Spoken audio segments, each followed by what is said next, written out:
Uh-oh. Hey, are we there? Are we here? Uh-oh. Uh-oh. Oh, we're live. Uh-oh. Goodness. What's up, everybody? It's your boy, Oh, goodness. Easy. Eric. Some people call me that. Oh, it's your boy Ryan, man. That episode 250 in the bag, baby. We're getting started. 250. Yeah. It's only 251 episodes. Technically, yes. But 250 yes. proper episodes of Turtle Soup. That's true. Down the drain. Down the drain. Oh. And so, yeah, if you're new here, this is Turtle Soup, and it's the internet. No, Ryan, the world's only community-supported podcast dedicated to the ongoing journey. Thanks for correcting yourself, because I was a little messed up. Hey, you know, I try to make everybody happy. So, but we're the only one that's dedicated to the ongoing journey of the Teenage Mutant Ninja Turtles all the way from the beginning until I put on Blueface and infiltrate the Blue Man group to covertly take back the Nickelodeon Studios building, whatever it's called, in Orlando, Florida, which is our backyard, and bring it back for the kids. So, and once I do that, because I'll probably get arrested, the show's over. But until then, it's unfortunate. Yeah, it's unfortunate that we revealed that plan live on YouTube. But yeah, that's true. Didn't think about that. I think maybe it's more challenging when they see it coming. Like, you know what I mean? It's a little bit more challenging that way. That's true. That is true indeed. So, we're live on YouTube, so be sure to subscribe and like and do all that fun stuff because it means a lot to us, and this is going to be the future for the show, pending any hardware problems or software problems, anything that wants to throw itself at me again today. We will be trying to do this going forward, but we're holding it together and doing the best we can, and we sincerely appreciate everyone who's helped us out along the way, all of our patrons, but specifically for this one, Ryan, we got two special ones. They're all family, don't get me wrong. They're all family. But these are near and dear. This episode 250. Let me rephrase.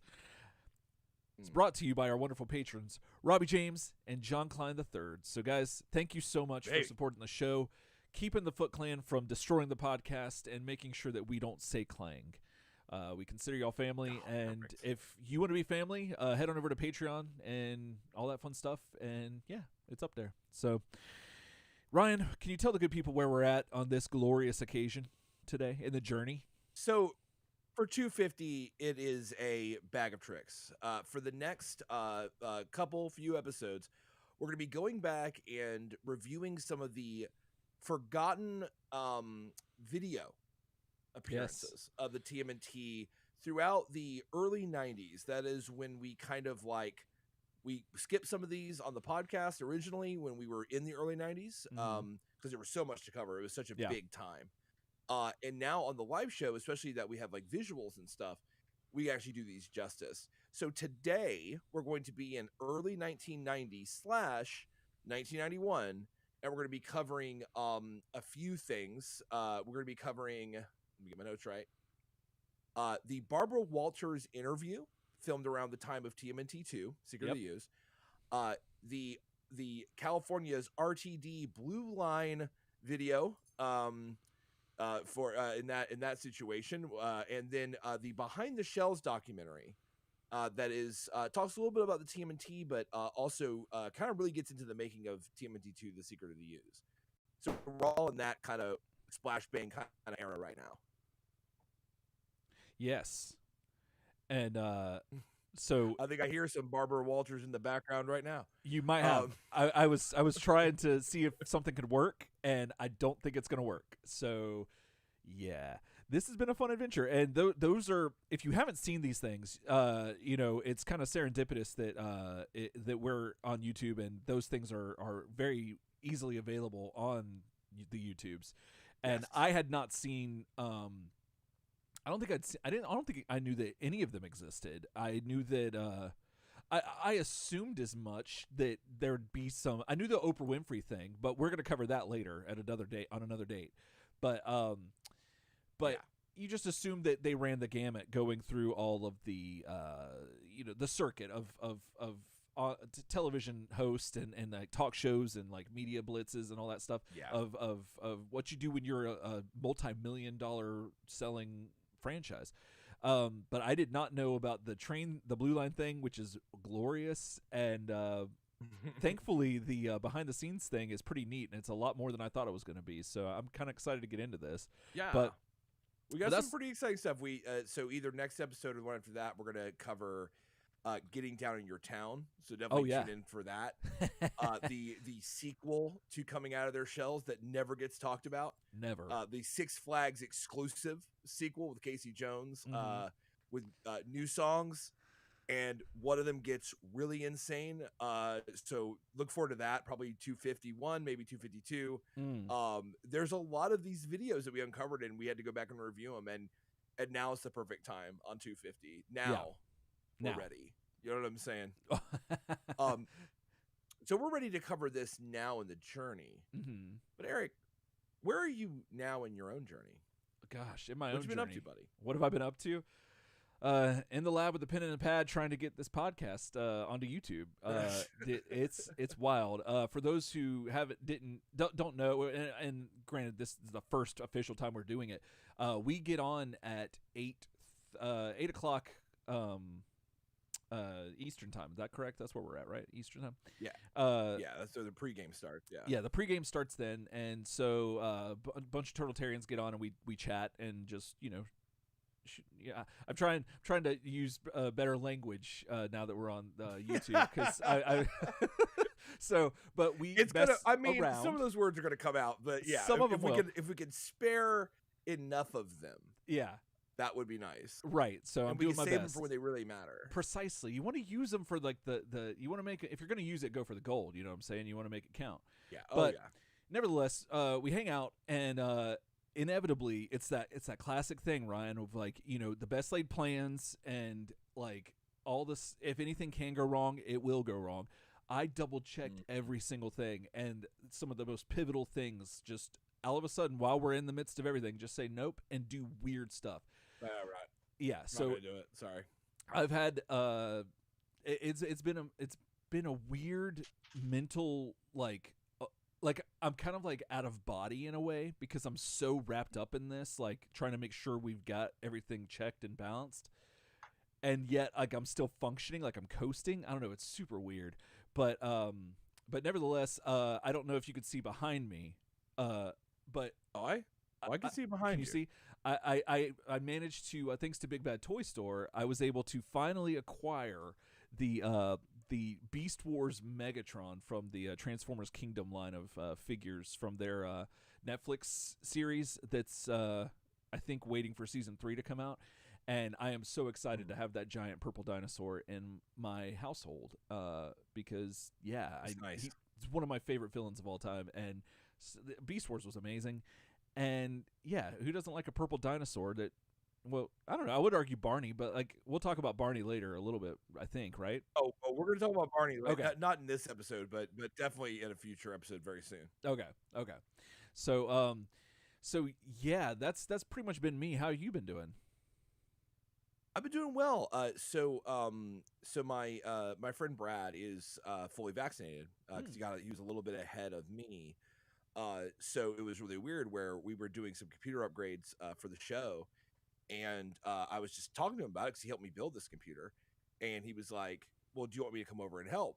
Yeah. And I was like, that doesn't sound right. And then he's like, because I can't. Because, because he's vaccinated. Right. Yeah. I'm like, I mean, yeah, no, the CDC guidelines, that's fine. I'm like, yeah, come over. So we came over, we hung out, and that was definitely cool. And then he got into playing Kerbal Space Program. Oh, yeah. You were talking about that for a while now. Yeah. So he got into that. So now, like, we're kind of taking some time, like, hanging out, like, I've been doing a lot of that, just playing Kerbal, and then hopping on Discord with him and, like, watching him play and, like, giving him advice and, like, watching the mission and stuff. It's really fun. So I've been doing a lot of that. It's been nice. And, yeah, I got my second vaccine shot yesterday. So I am on the road to that sweet immunity, or most of the way immunity, being fully vaccinated myself, and I'm really excited about that. And that full Windows 11 upgrade, right?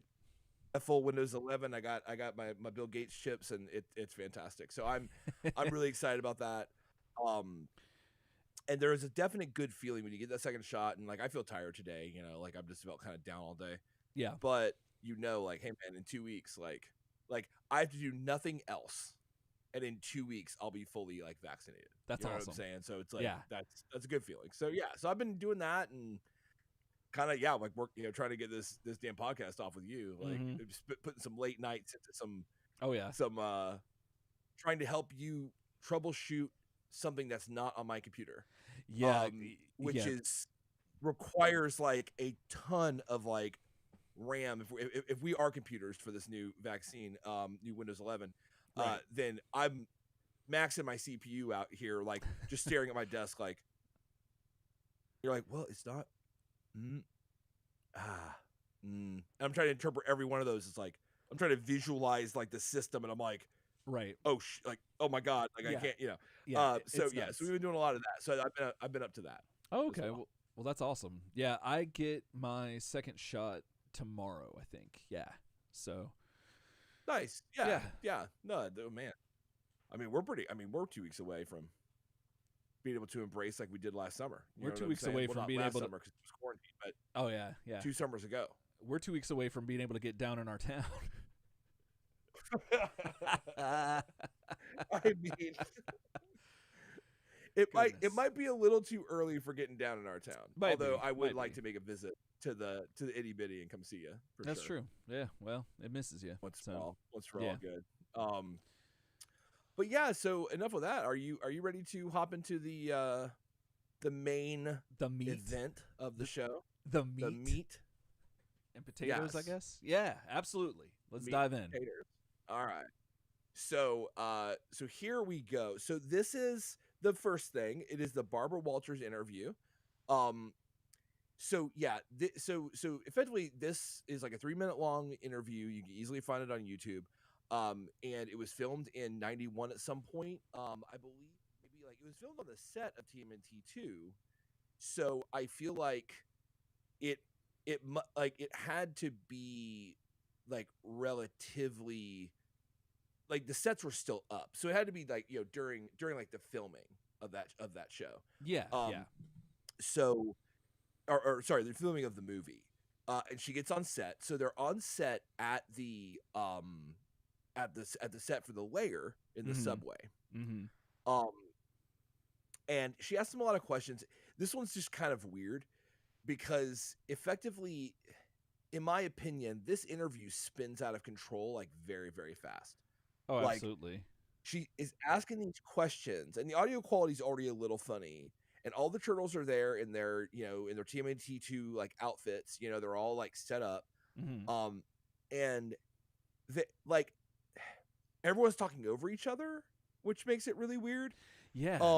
So like they start talking about like, the big thing is, and Barbara Walters obviously at this time is a big name in news and she did these interviews. And Barbara Walters was very famous for sitting opposite someone, very, usually like someone with a crazy story, and kind of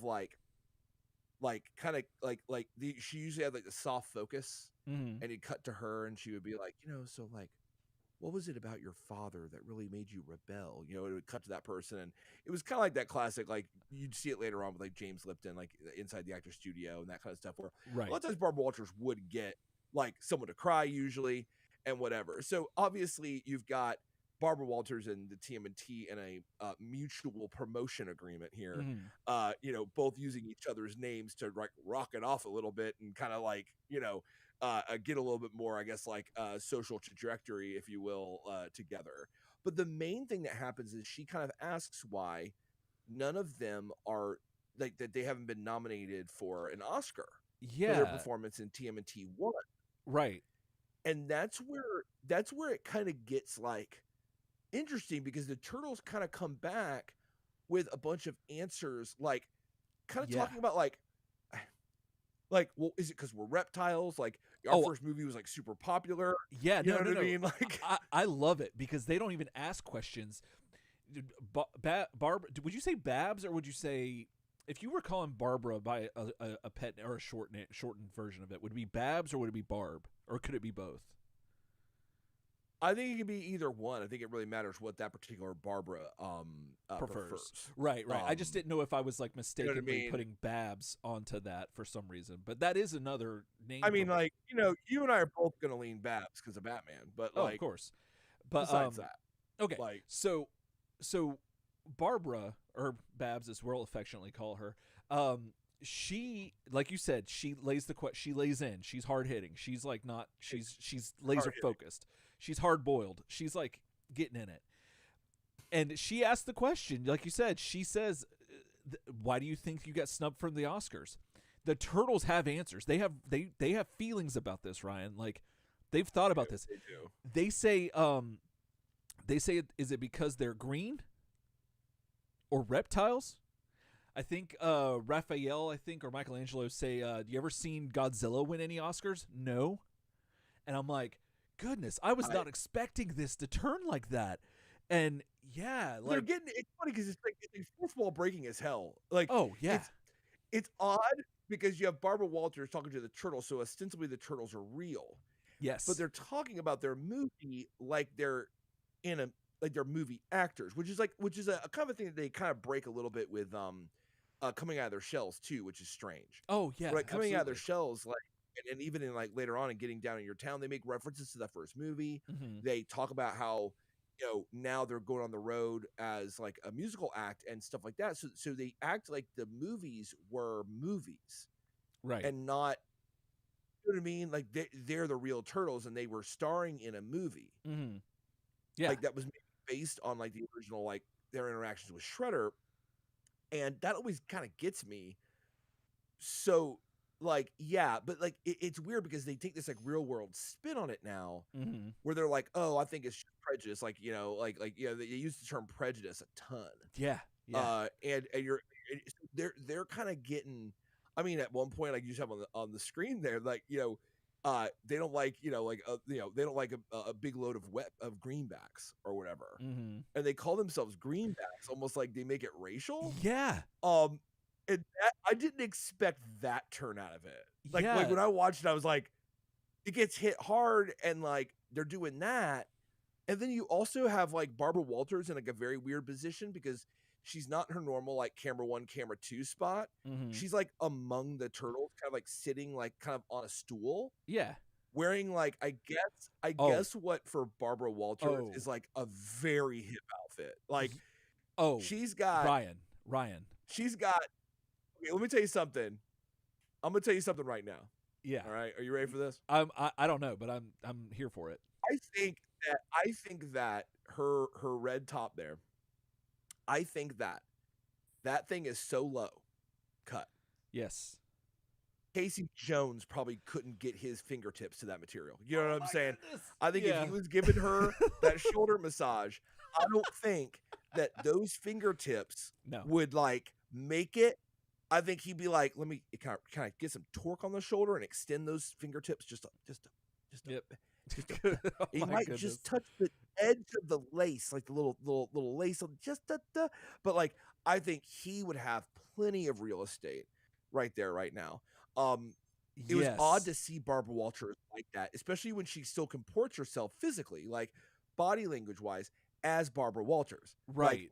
Like she is sitting like with her very upright, and she's got her little arms down, or she's folding her hands in her lap. And she's very Barbara Walters, but she's all up in this like nasty layer, off to the side. Well, she even so. I'm glad you brought up the outfit, because I didn't know if it was just being me, like me being like, is this seems provocative in some way. I don't know if I'm like being naive or like just juvenile or whatever the case may be. It feels she never used to wear stuff like that. I mean, I'm not trying to say that, like, from my memory, I'm not trying to say that like she didn't wear, say, a gown at like a red carpet or something that wasn't cut like that. And like, or I'm not saying that. And I'm not saying it's wrong. It's a weird thing because it definitely has a feel of like, oh, but like I'm talking to kids, so I need to not look like I don't need to wear my pantsuit that I always wear all the time as Barbara Walters. I need to like spice this up. Interesting. I didn't think about that. I didn't think about the kids angle, but it's interesting you brought that up, because when I was making the Instagram post for this episode, I found that they had a TV guide with this advertising this interview. Now, I don't know if you'll find all the same. It's so short. Oh yeah, it's only like 3 minutes long, but it's so short, and like it's just them complaining about like why like TMNT 1 like got snubbed for Oscars. Yeah, and then of course, like half of it feels to me like, at least when you're watching it, half of it revolves around the second question. Well, Which there's Barbara Walters. Sorry, there's still more that I want to talk about. So yeah, that dress, what she's wearing is great. Thankfully, but however, the turtles just can't stop touching her. Did you notice that? Yeah, like they are. Well, it gets like during the introductions. Yeah, it gets all like touchy and like Donatello Donnie, like, kisses her hand. Donatello the whole time, because she makes fun of that. She says she makes fun of their lair. Like why is it that you're you're making all this money now because you have $1 million movie or whatever? Why couldn't you get a better place? And I'm like, first of all, that's rude as hell. Like, you don't come into someone's house and it ask is that. Actually That's like super when you're at rude. their house and you bust that out. That shit. I mean, and what is that thing that, because she's that thing where they're not British, but they have that like that accent or that linguistic way of phrasing things that sounds highfalutin. Do you know what I'm talking about? Yeah, no, she has like it's kind of a northern like aristocratic spin on her voice. Yes. Sure. And so yeah, it just comes off like really rude. And then but so she's talking about how slimy they are, and Donatello's like, I'm not slimy, and he's like rubbing up on her, and I'm like, so Barbara Walters is hardly wearing anything for Barbara Walters, and the turtles can't stop touching her, which is weird. She's being rude as hell, and the turtles are talking about how they're being prejudiced against, which I'm like, this is only 3 minutes, Ryan, and I've already got so many feelings about Barbara, so many feelings. I'm a mess. And yeah, I think you were getting to the next question, the second question, where she comes out swinging. She came in. She has intent. She knew what she was there to do, and she was there to kick ass and take names. Yeah. So that was kind of the weird thing, right? Was because what kind of winds up happening is that like she gets on that, and then like she comes ready to deploy what is going to be effectively like a weaponized question. Yes. She's been playing around with the sewer. Like, if y'all got money, why y'all live in a messed up sewer? She comes with, man, don't you feel bad about getting snubbed? And these cats come off like Chris Cornell in the mid 2000s. Yeah. Like, well, Soundgarden was in the Rock and Roll Hall of Fame, and you're like, yeah, cool, make more money. Mm-hmm. You know what I mean? So they come off kind of like that.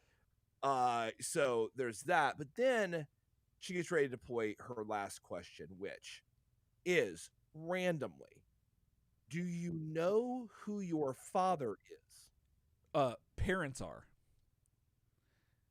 Is it parents or father? I thought it might have been father. It's parents, because they know who their father is. But do you know who? Yeah, that's right. Do you know your real parents? That's the actual question. Yeah. This elicits an instantaneous and incredibly disturbing reaction from Donatello, which becomes even more disturbing when you realize that they had to load Donatello up with a bunch of like extra gear to elicit this response. Yes. Do you have the video, or are we just going to do stills? That's what I was saying. We can't do the video. Nah, we're not going to be able to do it. Okay. So please go watch this for yourself if you'd like to not sleep tonight.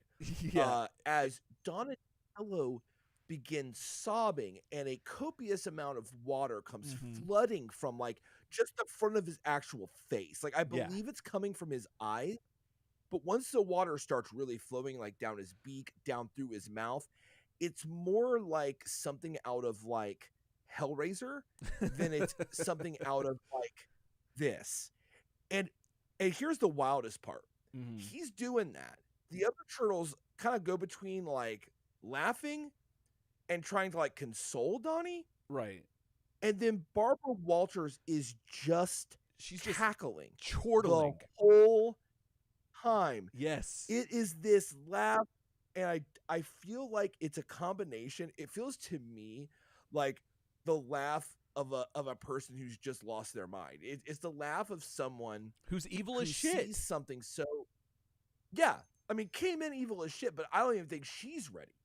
Do you know what I'm saying? No. Like she came in with Baxter vibes. She came in with Baxter intent.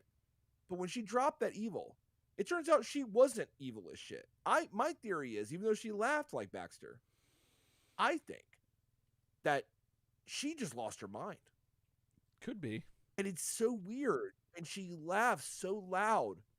And that's, I feel like, without a time reference, to me, that was the last over 30 seconds of the interview. It was just that exploded and then it ends. Yeah. And you're like, okay. Yeah. Yeah. Like I said, Nightmare Fuel, if you're not looking to sleep tonight, definitely go check out your boy Donnie in the Barbara Walters special, and you'll be good. Yeah, you'll be good because it's disturbing as shit. It is. It's awful. Yeah. Like I don't even know, but that just really colored my opinion of Barbara, and I don't know if I'll be able to see her again the same way. Yeah, it's gonna be awkward when we go to those social events that we go to, and but we'll make it work. We'll figure something out. When we go to like Martha's Vineyard and like see her out there, yeah, like also on another sailing ship, and we're like, right, hey Babs, yep, ugh. God, I can't look at her the same now. Nope. Whatever. She's got cucumber sandwiches. We'll be good. Indeed. So that's definitely worth a watch. Like I said, for Nightmare Fuel, if you're curious. Yes. So moving on next, we've got something a little more involved this time, guys. Mm-hmm. We have the RTD Metro Blue Line. So to give a little background on what this whole thing is. So, yeah, this is titled RTD, so that is the Regional Transportation District, presents Operation Blue Line, starring Teenage Mutant Ninja Turtles. You know what I'm saying? So this was a video that was sponsored by the RTD and was released by Family Home Entertainment in 1990, just ahead of the July 14th launch of the RTD Metro Blue Line, which was a set of commuter trains in California. And this train line specifically connected LA with Long Beach, right? Right. So Dre was very excited about this. Dre and Snoop could finally get together. The LBC, you know what I'm saying? Everything it was, like I'm sure Compton was also involved later on, and it all got really good. Mm-hmm. So copies of this video were given away for free with the intent of teaching children about the importance of like alternative methods of of commuting. Right. And to kind of rein in the pollution of cars, caused by cars, which at the time was at kind of an all-time high, especially in like dense metropolitan areas like LA. Now what's really notable about this video before we get in it is that as a special treat, and just as a treat, the full voice cast of the 87 animated series Turtles voiced the Turtles in this RTD Metro Blue Line video. Yeah. So that's super cool. Indeed. So when you're hearing this, you're hearing like Kim Clark and all the boys, and you're like, this is awesome. Yeah, it could be the most awesome thing about it. I think so too. Yeah, I think it's pretty rad. I didn't realize that they'd actually made the VHS of it. I thought it was just like a just like a TV special that they just aired that around in that area. But no, like it's copies, and there's an unknown number of them, and once again this was also in early 1991, and the video is about 10 minutes long. Yeah. Once again, very easily found on YouTube. But yeah, I was kind of a little surprised too when I watched it, and then I was like, oh, FHE, like that's pretty cool. So we get to the video, and I want to give a little bit more background to the fact that like this is your 1991, this is your like big Earth Day stuff, and we talked about this previously on the podcast, giving historical context to like what's going on. Earth Day 1990 was like a big deal. And you got a big push, and you see it in Adventures. You see it in stuff like that, mainly in Adventures in the TMNT canon right now. you see this idea talking about like limiting pollution. There was a big push. So this was kind of trying to fight that, but also advertise, them trains. You know what I'm saying? Let people know about them trains. So we open up with April reporting live, and obviously this is just a stand-in actress April. Right. Nothing mega crazy. And let me see, get going here.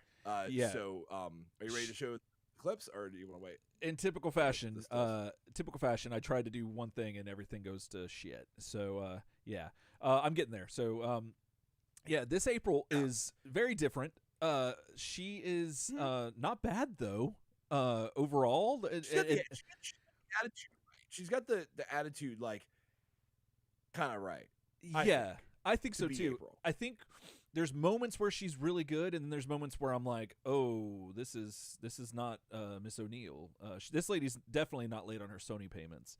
No, but yeah. No, so she won't be your Judith Ho. She won't capture that level of like April O'Neil. But she is effectively, in my opinion, kind of like a good.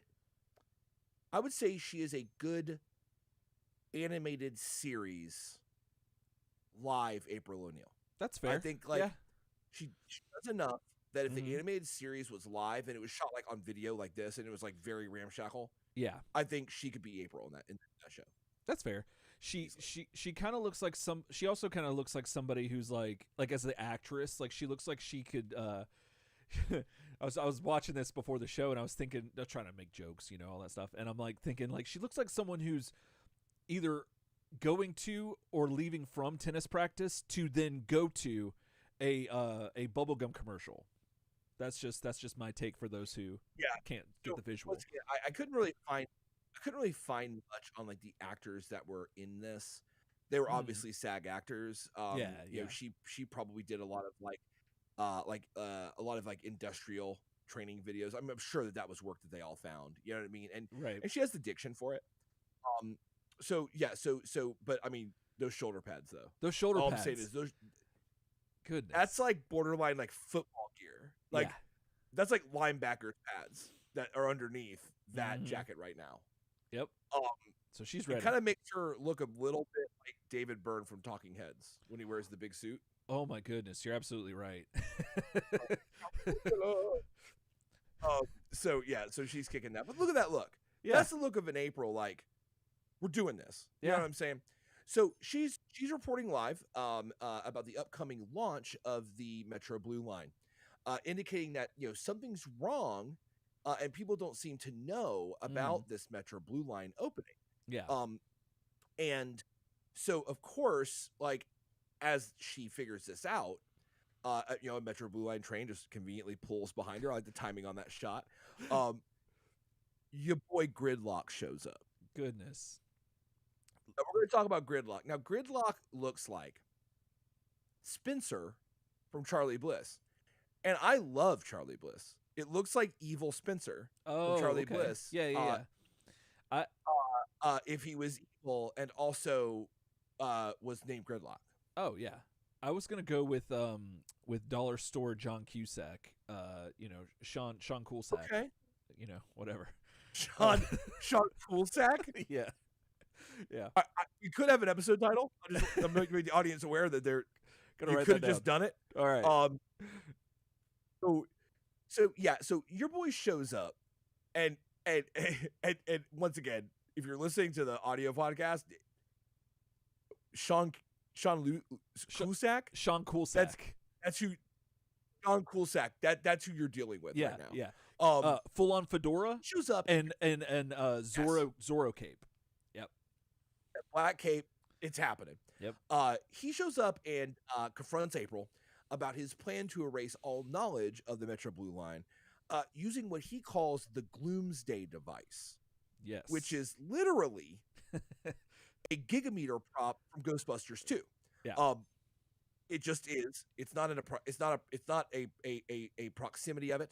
It is an actual gigameter, which is awesome. Is it really? Like it literally is? Like that's. Yeah. Okay. Because I didn't look into it. You compare shots. Oh, I did research on this. If you compare shots of that gigameter with the gigameter in Ghostbusters 2, Yeah. they're identical.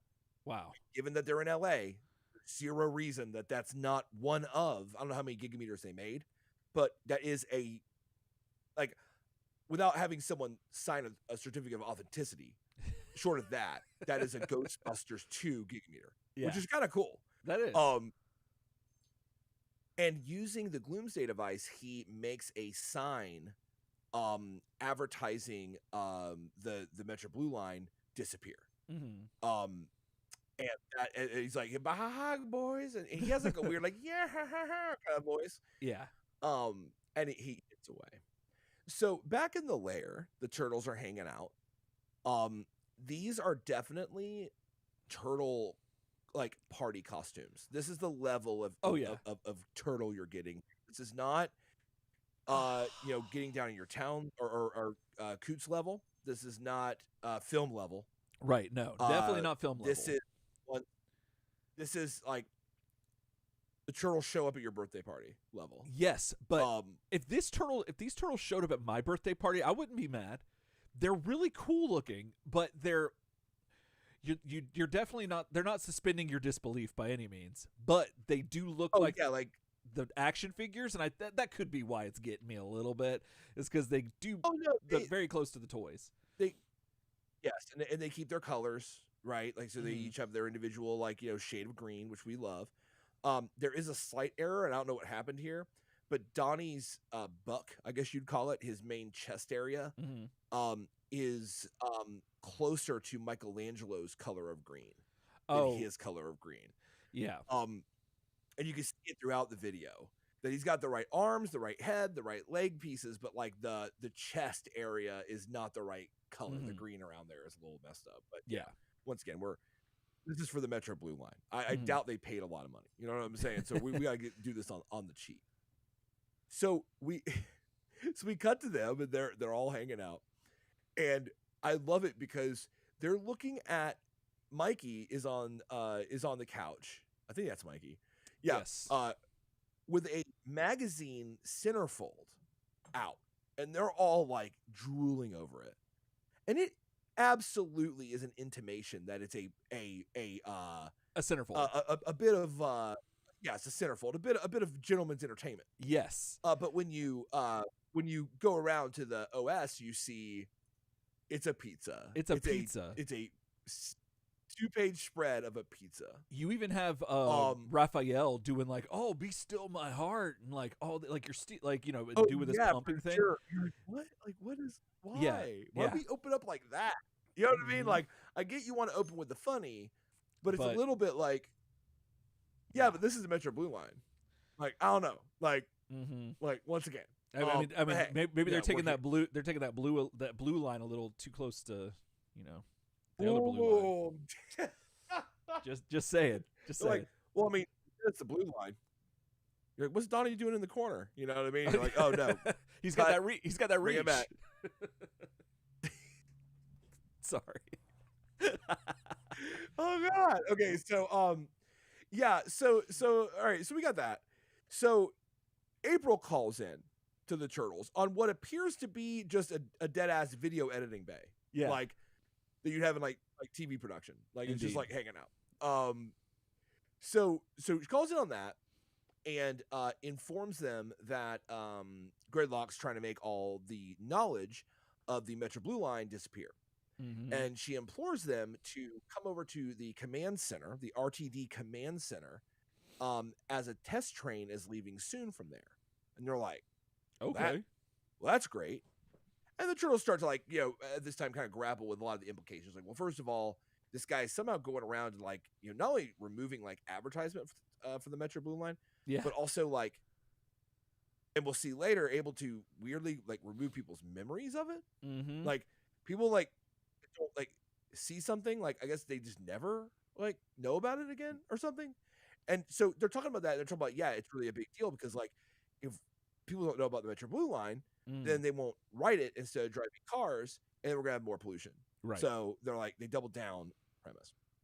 So they wind up they all leave and proceed to illustrate how easy the RTD system is to use. They use public buses and trains to get to the RTD command center. Mm-hmm. And when they finally kind of get, you see them, like right there, they're putting in a ticket. Yep. And this is a whole piece showing how easy it is for like anyone to get where they got to go. Right. But and they're really excited because like eventually when the blue line opens, they'll be able to go between LA and Long Beach. And they mentioned that as well. Right. But like real quick, I think if you were trying to show a mass amount of people that anyone can do something, why would you pick superheroes to do it? Because that doesn't make me, that makes me feel like, oh, well, you know what I'm saying? It seems like I would show regular people doing it. I understand that they're trying to appeal to kids and get the attention to it. I understand that. But oh yeah, for sure. But like you're telling me that, well, yeah, it's easy for a Ninja Turtle to do this, but like I'm just a regular turtle, or like I'm just a regular person, or a regular ninja. Who knows? And it's like I think this has they thought they were going with a wide scope, but I think they went their focus is a little bit too narrow in my opinion. But I digress. We'll continue. Maybe we'll see. So yeah, so they arrive at the command center, and you see kind of what you kind of think it's gonna be, which is like a bunch of like screens, and like April does kind of stop to I love that.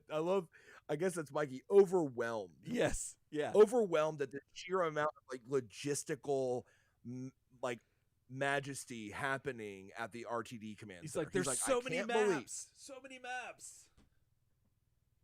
maps. And he's just blown out. And this is definitely the ooh-ah portion of the video, where you get to go like, damn, like not only do they want me to ride this train, but like they got like a command center, like it's pretty badass. You know what I'm saying? So that's, they're showing that off. So let's see here. So once there, they marvel at the control room and they meet up with April, who shows up.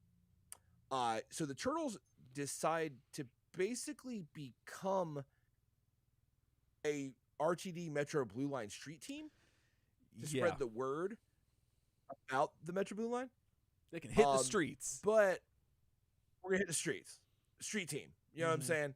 But upon returning to the lair, April reminds them that Gridlock is still running around stopping all the, stopping this all-important message spread.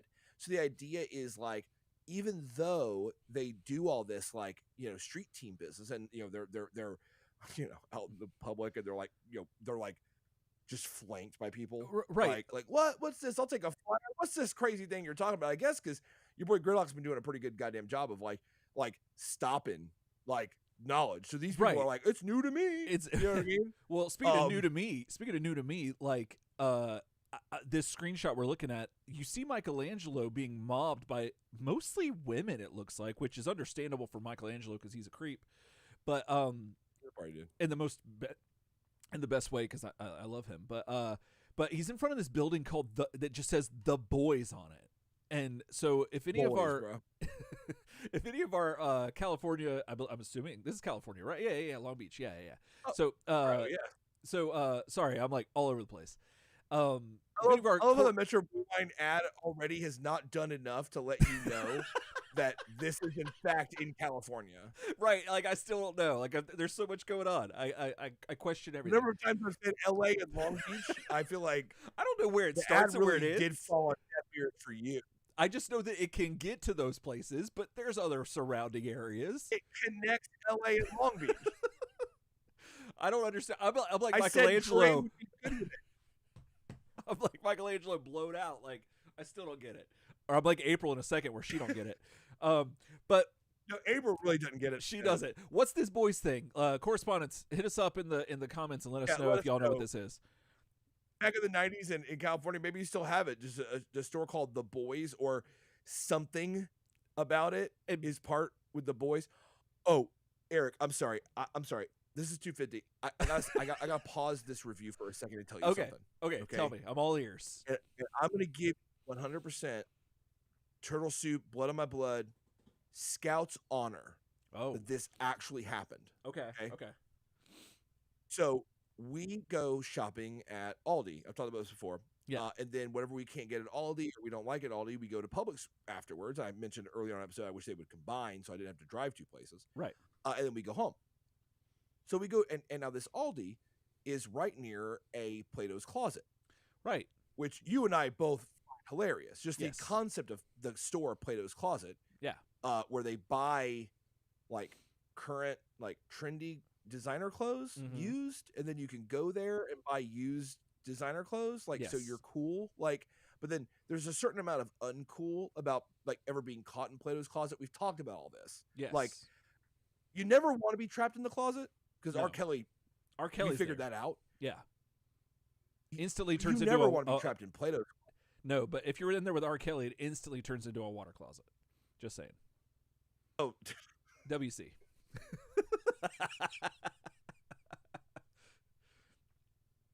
Okay. Oh, sorry. Anyway, continue. So, we always talk about Plato's Closet. Like we've probably had hours of conversation about like the like. Okay, so if you're in high school, you're trying to go to Plato's Closet. Like you don't like you don't want to be seen in Plato's Closet, right? Like if you're like some mean girl and you're there, like, well, like look, I got a lot of money, but I got to get that like gold. I can't even name a fashionable clothes brand right now. Like Dolce and Gabbana, or I got to grab something, but like I can't be seen. You know what I'm saying? If you catch another mean girl there, yeah, like I bet you there's like a deep dark vow of silence. Like, oh, absolutely, because you don't break that. You know what I'm saying? Because you get blown up too. Yeah. So we talk about all this shit. So we're getting to Publix, and we get out, and like we're grabbing our reusable bags, and we're like getting kind of geared up, and there's a car kind of parked right next to us, where this girl's coming out, and she has like a guy with her, and they have some groceries, and she pops her trunk, and it's kind of obvious that like. Obviously, he doesn't know what's in the trunk, so she pops and goes, "Oh, sorry, yeah, I forgot to tell you." And I'm listening, but she's talking pretty loud.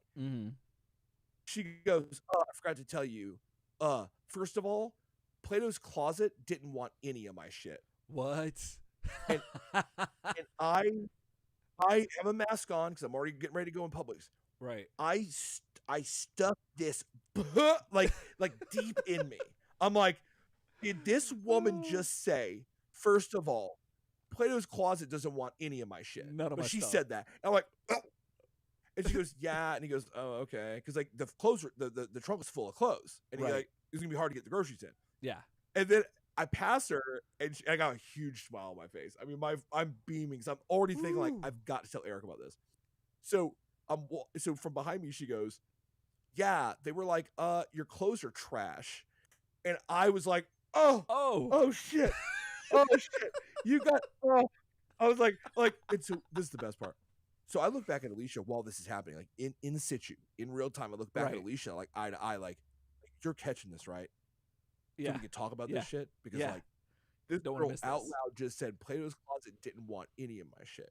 Like, and I look back and I can't tell if she's acknowledging or not. So we get far enough away, and I'm like, gee, what about that shit? She goes, what? Oh no. No. Like the girl, just as loud as my speaking voice is right now, went, yeah, Plato's Closet didn't want any of my shit. Goodness. I'm like, you didn't hear that? She goes, no, I didn't notice. I was too worried, like, trying to get in the store. I'm like, oh, goodness. So it belongs to just me. But yeah, I laughed for a good 5-10 minute chuckle in the store afterwards. Like, I actually caught that moment. Imagine going to Plato's Closet. Yeah. With what you think is some good shit. Like, oh, Plato's Closet's going to pay me for this. You know what I'm saying? Because these are expensive. I'm going to get some of that money back. And Plato's Closet tells you dead ass it's garbage. It's like you're going in there. Any of your it's like you're going in there thinking you're going to make it rain, but you come out like the forecaster that says, "Oh yeah, 90% chance of rain, no rain." No rain. Turns out, you thought you were going to be in the drop top soaking wet, but nope, you're not. No, you're not. So that I had to tell you that. I'm really glad I remembered. Didn't want any of their stuff, but she said. I'm like, okay, but yeah, that was the Plato's Closet story. And I just thought over and over about how deeply like id wrenching that had to be turned down at Plato's Closet. Oh yeah, because that's not only like because you go in thinking you're gonna, like I said, like you're gonna get money, like. Yeah. So you so you already have like a preconceived idea that you'll probably make a little bit of money, and what you're gonna spend that money on. Not only do you go in there with something, you have to come back out with that, and knowing that the people that buy used clothes didn't want to buy your stuff. So you're only bringing it there because it's designer clothes that you think have worth. You are going there saying, you're that guy that rolls into Pawn Stars like, you're going to want to go ahead and get ready $1 million in gold bars. Right. Because I have this samurai sword. Mm-hmm. And they look at it and go, that was made yesterday down the street. Get out of my store. And you're like, well, I beg to differ. Or you've really missed. And you grab your shit and you walk out, and as you walk out, you feel your soul eclipsed, like just eclipsed by darkness. Yeah. So you only brought those clothes to Plato's Closet because you thought, this is hot. I paid good money for this, and you're gonna get it. Like, and they're like, no, leave the store with that garbage. Right. That is so much different than, like, everyone has a story about going to like the used record store. Yeah. And they don't buy your records. Right. That's it's a thing. Go to the, you go to the video store, you just go to Movie Stop. Be like, come on, man. You know what I'm saying? And they're like, well, I mean, but it's all good. You know what I mean? That's not so bad. Well, it ain't as bad as like bringing your whole rig to a store that exclusively buys nice shit, and they tell you, no, it's garbage. You're burnt. Well, you're burnt. Like, and then walk out with your shit. So so here's the follow-up question. Like, do you continue to wear that stuff? What's the next step? Do you, because like there's no question now. The authority has spoken. The authority has spoken. They were like, we can't move any of that stuff. Yeah, no one will buy. No one who comes we're deep diving on this. No one who comes to Plato's Closet is going to buy any of this stuff. So we're not going to buy it. So you're left with it. Correct. And then you have to choose whether to wear it, or I guess burn it or give it away or whatever. But like, I guess the further insult to that would be as if you try to donate it and they tell you no. Like, you take it to like Goodwill or something. They're like, no, we don't want that stuff. Well, you only brought it there because you thought it was good. That's true. But when you get rejected, that's a value statement. That is. That's a value statement on your wardrobe. And you are told to your dead face, we don't want anything you're bringing us. Right. And then you carry that pile of clothes, which, Eric, remember, was enough clothes that, like, she had to apologize to her, like, friend for, like, I forgot about there was almost no room for groceries.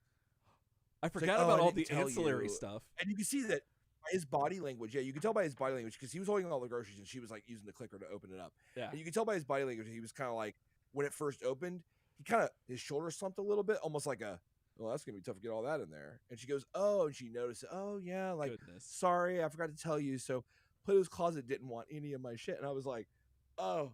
That's so good. And you could, this is an onion, it has layers. This mental and emotional downward spiral has so many layers to it. That I can't even like put myself there, but my empathy immediately kicked in. So as I'm laughing about hearing that, right, the backside of my brain is already like loading up the empathy drivers, and I'm like, what if that was you? Oh yeah. Like, how do you want to be treated? How would you feel? Yeah. I wouldn't tell anybody.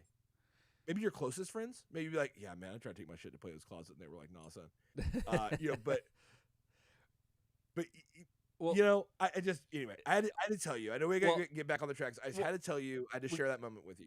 We got to get back on the tracks, but I think to do that, I think it would be like, imagine if you had to get on the blue line with that bag of rejected. Like you took the blue line there with your clothes, and then you get back on with those clothes. And those conductors, because back then they probably had real people doing it. Now they have robots. But they know. They saw. Goodness. Well, like I don't know. No, like, and your shame is on Front Street. Absolutely. It's on Front Street. I mean, this is Tampa, Florida. Okay? Yeah. Let's be honest. Let's be honest. The fashion game You know, like it's the thing, right? Yeah. But imagine being in LA. Yeah, that's true. Imagine The how epicenter. fashion conscious LA is. Mm-hmm. And you come home with that bag of Plato's Closet rejects. You know what I'm Right. saying? You Yep. carry that bad boy all the way back home. You know what I'm saying? Mm-hmm. Imagine if your ticket fare back was based on you selling those clothes. Goodness. Imagine Oh my if you didn't goodness. have the money No, to I come back. didn't thought that took a second to sink in. Holy crap. Yeah. Imagine Yeah. if you were down to your last penny and you're like, Whew. look, I know I'm down and out, but I got an investment. This has value. I've got nice designer clothes. Right. But I'm gonna go ship them. I don't want to. They're so hot fire. They're so awesome. I don't want to do it. But I'll sell my firstborn just to get a little cash so I can like whatever. And then play those closets. Like, I wouldn't buy those for any money. Like, I'm not even gonna give you the GameStop price on that shit. Oh, you snap. are. It's worthless. I'm not gonna be like a stack of games. Most I can do is $2. I'm not even gonna do that for you. Right. Like, leave my store with all of what you thought were clothes, because you don't buy designer clothes because you think, well, I just like them. That's true. No, you buy them to be because yes, because they have social worth and value. Right, just like the Turtles. But what if in the city of or the state of California is trying to do with this train thing? They're trying to get the Turtles on it so people think it's cool, especially back when this came out. Same thing. Yeah. So we're gonna move away from Plato's Closet. We're in a place where the Turtles are cool, and every Plato's Closet would buy every Turtles costume at this point because they're so hot fire.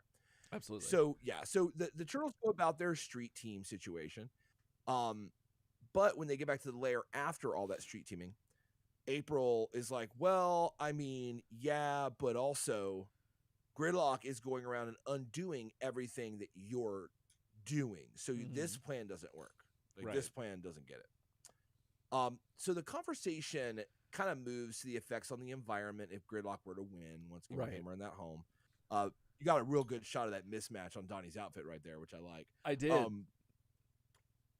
And April pops in a news report on a VHS tape that she just happens to carry around that she had just filmed earlier, edited and everything. And effectively, this is where they wedge in like a short spot for Southern California Edison, which is the power company that generates the energy that the Metro Blue Line runs on, and is probably like on a board or some list of partners that they had to like check off, like, oh, we got to do Southern California Edison, so mention them somehow. And the people writing the script are like, how do we do? Oh, it's a live thing April did. Right. So after this Southern California Edison puff piece, the Turtles hatch a plan to hold a gigantic rally to promote the Metro Blue Line and to draw out Gridlock, which April is like incapable of grasping at first. But when they slow down and explain it to her like she's a child, she immediately declares the Turtles geniuses. Yeah. And has like a word bubble sigh, like edited into the video. Yes. And has like oh, the Turtles. Like she's she's thinks they're dreamy. Yeah, like she's forlorn for them. Like just taken aback by them. Like and their brilliance. Like if it was the dead ass 50s, she'd be belly down in her bed with her little feet kicked up, writing in her dear diary. Right. The Turtles looked at me today. Like that's what it would be in the 50s. If like that's the feel she's got. Or if she was in an anime, hard forlorn. If she was in an anime, her eyes would be crossed and her tongue would be out. Yeah, no, that's a different thing you're watching. Oh, my bad. I don't know much about it. I just know what the internet tells me. So you're watching the wrong anime. Oh, no, so anyway, Waterboy references that are morphed to be not Waterboy references that you hope someone knows is a Waterboy reference. That's my brand. Goodness. So Plato's Closet wouldn't take that either. Don't worry. Yes. I was gonna try that. So but you got it. Try to bring it back. I was gonna try to do that. I'm one step ahead, brother. So April's like, I don't get it. Hold a big rally, and Turtle's like, okay. You see, Gridlock will be. She's like, you're a genius. So So at the Metro Blue Line rally, the Turtles in April are joined by a random representative from the Regional Transport District who assures us that you don't have to be an adult to ride the Metro Blue Line, which I gotta say was a huge relief for me. Indeed. And the crowd visibly goes, "Oh, okay, yeah," and they all start laughing and clapping. Right. Kind of like that moment where you're at a funeral for someone that you don't really know. Yeah. And someone gives you the giggles, and you're like, I can't laugh at this funeral. Right. And then the pastor makes a joke, and you laugh like Barbara Walters at the end of the Barbara Walters special. Because you got to get it out. Mm-hmm. Yep. Like, so you're a little closer to the church. Do pastors know about that moment? And do they know about the weird need that some people have to weirdly giggle in a place they can't giggle?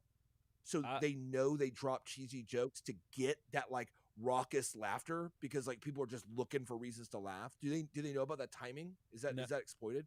No, it's not. It's not. No. So I feel like I may have a revolutionary approach to being a pastor now. Mm-hmm. You could. I could phenomenal. I could share. Yeah. With religions of all kinds. There you go. You could be sitting on a gold mine. So yeah. So if you want that tip, it's not free. No. Of course you just heard it.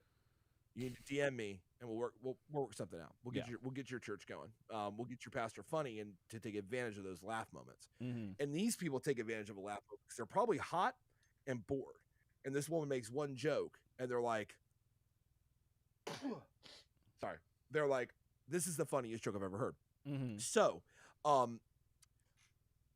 Gridlock shows up at the rally as planned, and a chase ensues through the crowded rally before Gridlock runs on and off of a Metro Blue Line train several times. Yeah.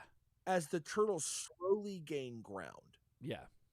And when Gridlock is finally like covered, when he's finally like cornered and good to go, he attempts to use the Gloomsday device, but finds that the batteries are dead, which triggers a failsafe in the device. There's your boy right there at his peak final moment.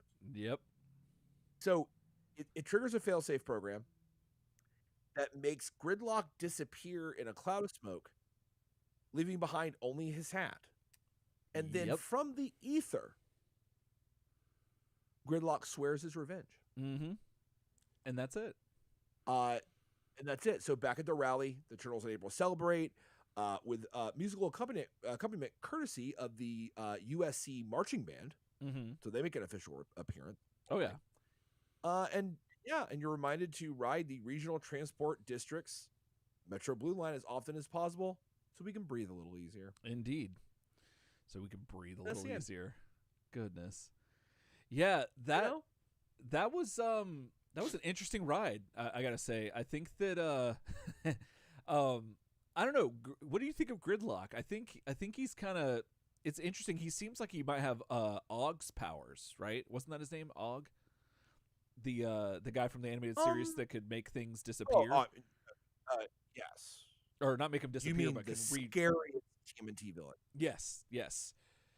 That that effectively, like Mr. Mrs. Piddleick. He's actually scary as shit. Right. No, because he kind of like shows up.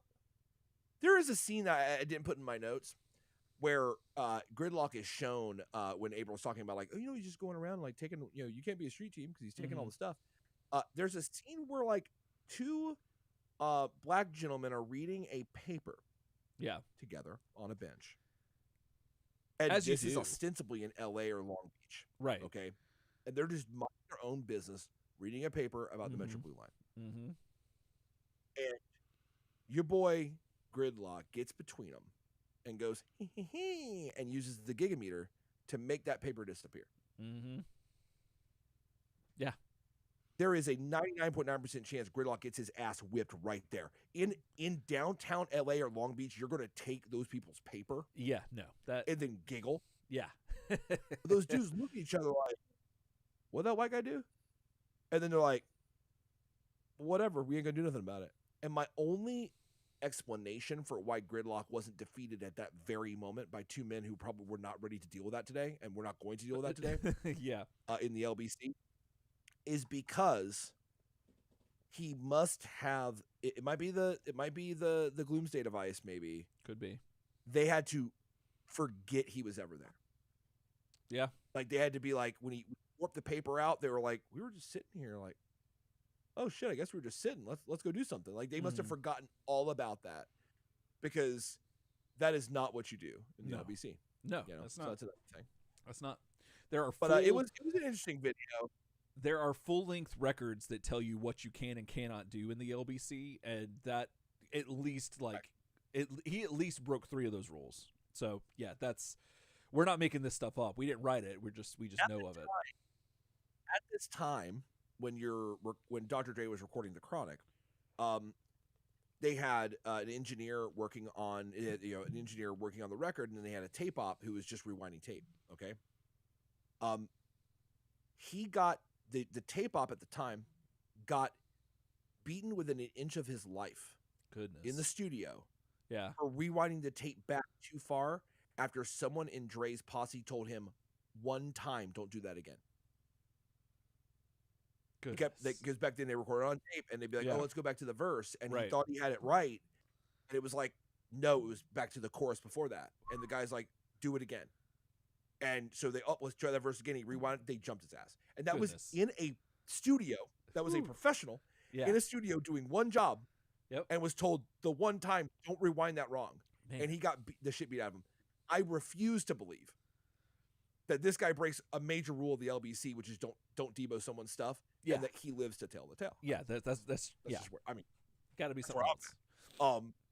And you're right. If you guys want more information on what you can and cannot do in the LBC, Snoop Dogg and Dre have great records from this era. Absolutely. Kind of laying that down for you, exactly what goes down. So, are you ready to move on to our last and final feature? I am. Feels like forever, but yeah. Oh, M. Wilson's here. Hey M. He says easy. He says RTD stands for rough, tough, and dangerous. Oh, and easy with the blue line win. You know what I'm saying? There we go. You brought that blue line joke back. You're feeling good. I got the puns. Let's see. We told ourselves we'd start checking in with comments between segments, and we are doing that. But we're still polishing it up. To make it feel a little better, Nicholas Hearn says that Grayskull Studios is the future of pod and vodcasting. Oh, well, that's high praise. Thank you. You don't know, and it's that you are sitting at the future nexus of pod and vod. Goodness, I don't even know what to do. I don't know how to take it.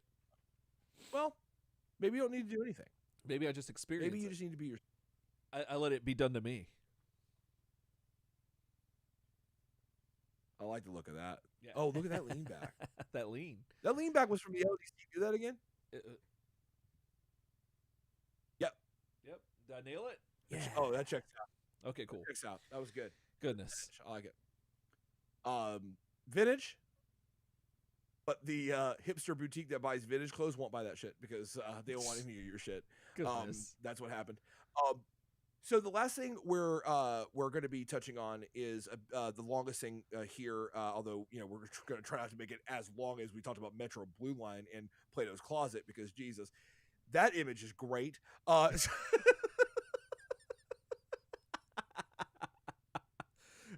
So yeah. So I don't.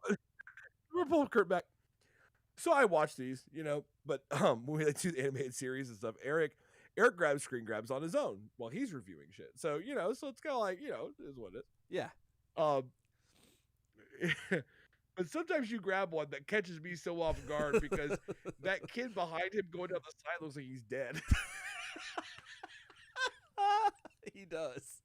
The kid's like, hey, and there's just like dead kid like rolling down the slide. He's like, yep, what's happening back here? This is too much. Anyway, this is the making of Teenage Mutant Ninja Turtles Mania: Behind the Shells. Yes. This is also 1991, and is about 28 minutes long. Can also be found on YouTube, and it was released in U.S. and Canada on July 31st, 1991. by New Line Home Video, because obviously New Line was doing the Turtles movies and was getting ready to drop TMNT 2. It still only exists on physical VHS copies, and online. No DVDs ever been produced, and a lot of people in the community are a little bit like behind the shelves DVD win. Oh yeah, or Blu-ray win. Absolutely, because a lot of people, this is, and we'll talk about it. This is your kind of window. This is effectively a special feature that would be on a DVD for TMNT 2. Oh, 100%. It'd be great to have it on there. Oh, it would have made the movie probably like it. Let me say this, and I'm kind of jumping the gun a little bit. Watching this, pretty much. I don't know. I don't want to oversell it, but it did make me reconsider my thoughts and feelings about the second movie, and it gave it for the better. For the better. Yeah, I agree.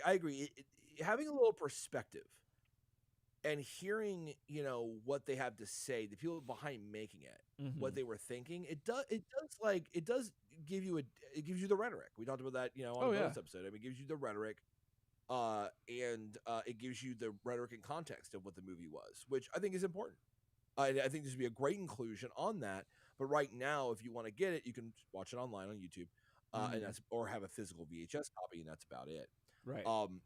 So it features largely just an overview, largely behind the scenes footage taken during the filming of TMNT 2, The Secret of the Ooze, with assets from the original 1990 film kind of like thrown in there to tell a bit of the story.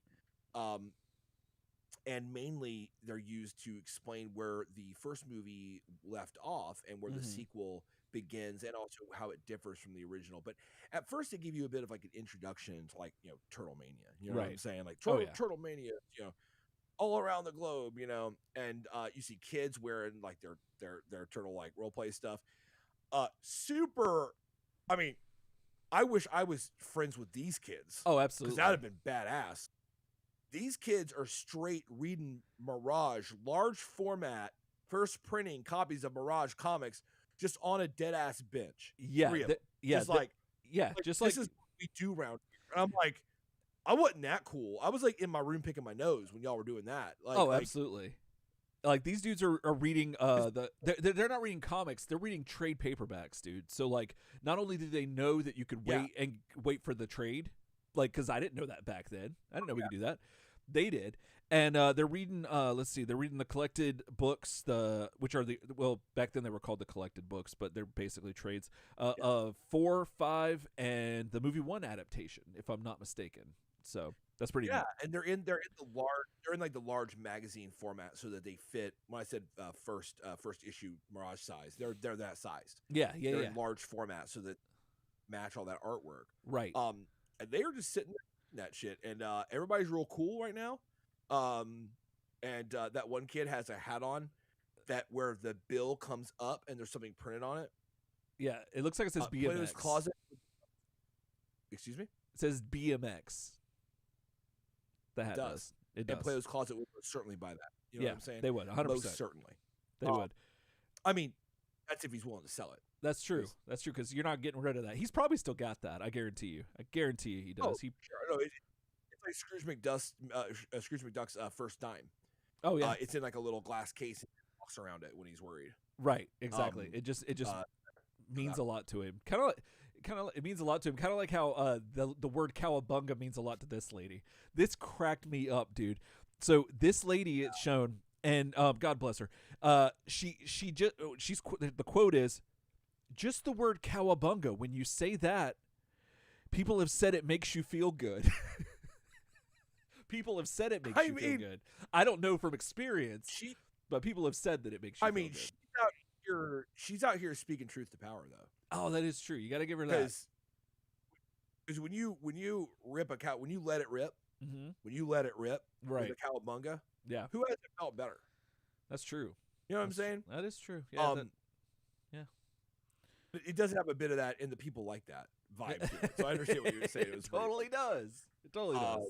Especially because she was literally more than likely a just random woman. Right. Like asked a really crappy prompt. Like, what do you think about the word cowabunga? Mm-hmm.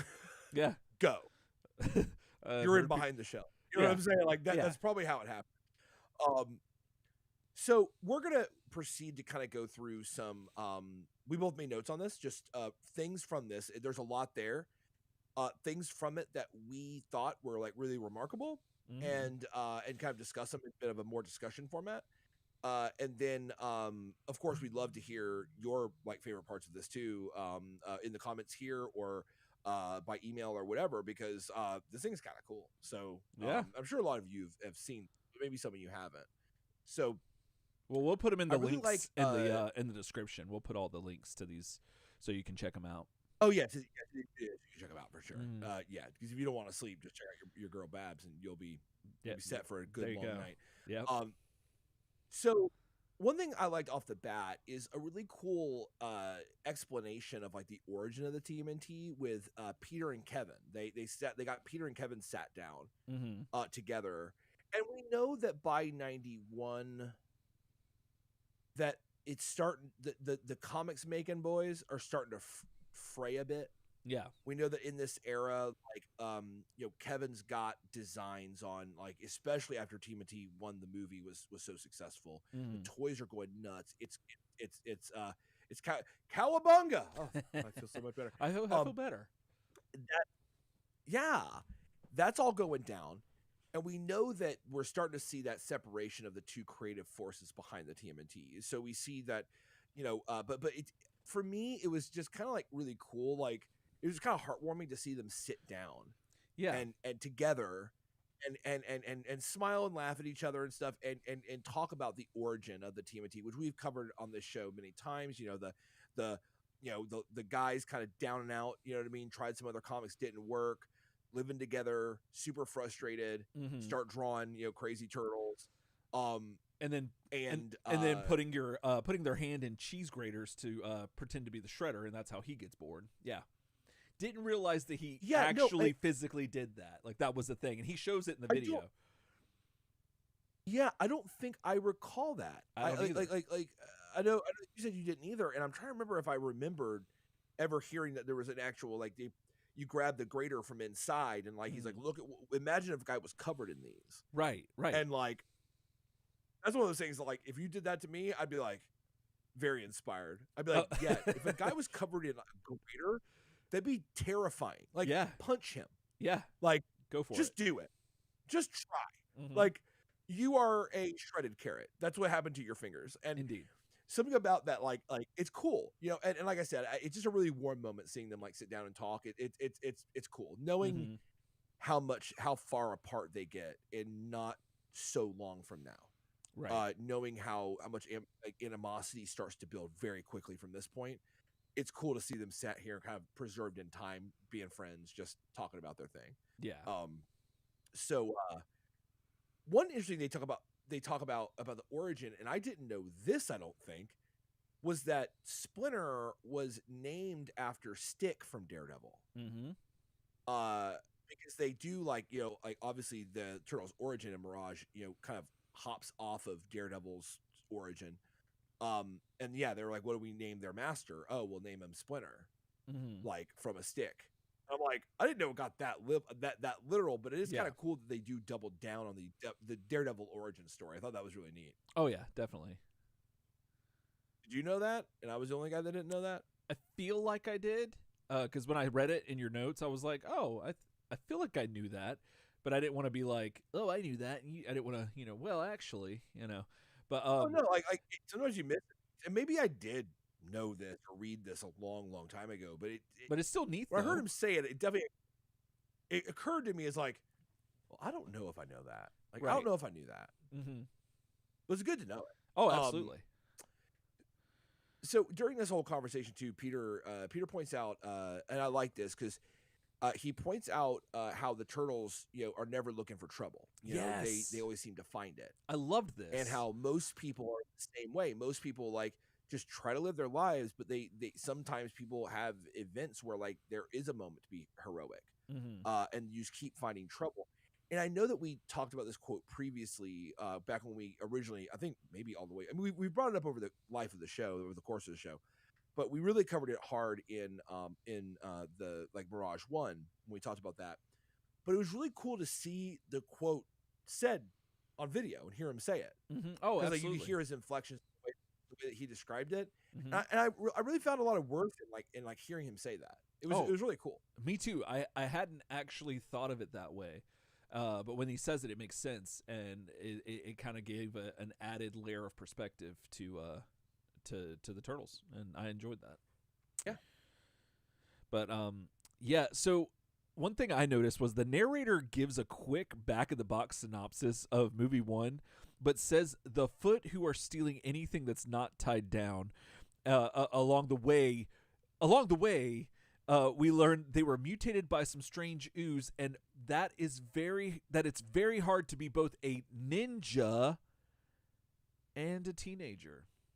And yeah, that it's true. I feel like that's one way to describe movie 1. It's certainly a words you could string together that sound like they come from movie 1. Yeah. I don't know if that like resonated. I heard right, that, but... well, I mean, yeah, sure. You know what I mean? Like in Star Wars, it's about a dude who loses his family and shows that it's hard to be a pimp out here. You know what I mean? Yeah. That's one thing you could say about Star Wars. Right. It wouldn't make any sense, but it's there. Especially because they don't really deal with being a ninja and a teenager. Really, the only person that deals with that in movie 1 is Raph, and that's it. And the other turtles are just hanging. So, Dan deals with being a teenager, but he's not a ninja. He's also not a ninja. But he is in a ninja. Is he in the Foot Clan? Is Dan in the Foot Clan? Let us know, everybody. Let us know in the comments. Is Dan in the Foot Clan? You tell us. I mean, I think the school's out on if Dan ever made the Foot Clan. Because he's not a ninja. But you know the Foot Clan they'd have a bunch of hangers on. Yeah. Like, in the first movie, I think that the whole thing is that, like, there's a Foot Clan. And so there's, so you have like that chain of command that goes through Tatsu, and then you've got the Foot Clan ninjas. They always wear all black with like the grill on the eyes and like whatever. Then you have like the gaggle of lost boys, and they use them. They're more like a street gang. They're more like the Purple Dragons a little bit. And, yeah, they're more like Purple Dragons. Yeah. So Danny definitely was going to be one of them. Yeah. Oh yeah. In my opinion, he was not going to be a ninja, but he was technically a. I guess he worked for a subsect of the Foot Clan. I got it. There's the scene where it's the whole family thing. Remember, Shredder is their father.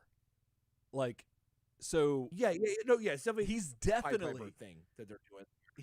I mean, Shredder wouldn't just call. I mean, unless I'm mistaken, I don't think Shredder would just call them that without them actually being. Does he have the bandana that has the Foot logo on it too? Shredder never calls. Am I mistaken that Shredder never calls them family? Like, the kids all just assume, and Danny assumes that all those kids, like everybody in the Foot Clan, including Shredder and Tatsu, are his family. I disagree. I don't think Shredder's never, we go to the woods together and like we go to baseball or anything like that. No, there's the scene the first time we see Shredder with his trash can cape. If I'm not mistaken, I believe he says trash bag. Yes, what I say, trash can, or whatever. Yeah. I think he says that you were all. What I think I don't know if he says family, but I do recall him saying like sons and fathers and all that or something like that. I could be wrong too. Okay, I don't know. It's late. But if the narrator in this Behind the Shells did a better job of summarizing movie 1, we would probably know that. That is exactly true. Right. Exactly. But regardless, like what we're about to do, we're switching to talking more like they do in this thing that we're reviewing. They talk more about movie 2, and they show a ton of footage that I'd never seen before. Yes. Like it took me aback. I don't know. I was just impressed. It's obvious that they had a full-on behind-the-scenes crew when they filmed this movie, because you don't get this without having a separate, detached crew filming all this stuff. Right. There's a lot of stuff getting filmed. behind the scenes for this stuff. Oh yeah. They're not dailies. They're not tests.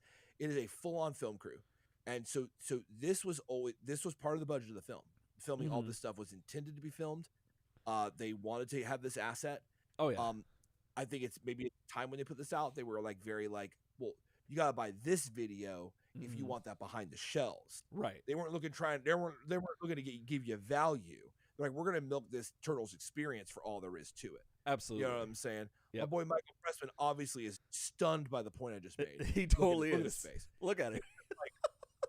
That is basically Michael Pressman Pikachu face, is what that is. That's the look you get. That's the look that you give the worker at Plato's Closet when they don't take your stuff. That needs to be an emote, or something on our channel. Right. When you get blown out, we need to make it so that you can properly express it with Michael Pressman face, because that's what happened. Yeah, absolutely. So we're going to move to Michael Pressman. So he is obviously the director of TMNT 2. He inherited the film, obviously from Stephen Barron, and was given the task of making a very, very different follow-up to the to movie one. And I really like the interviews with him.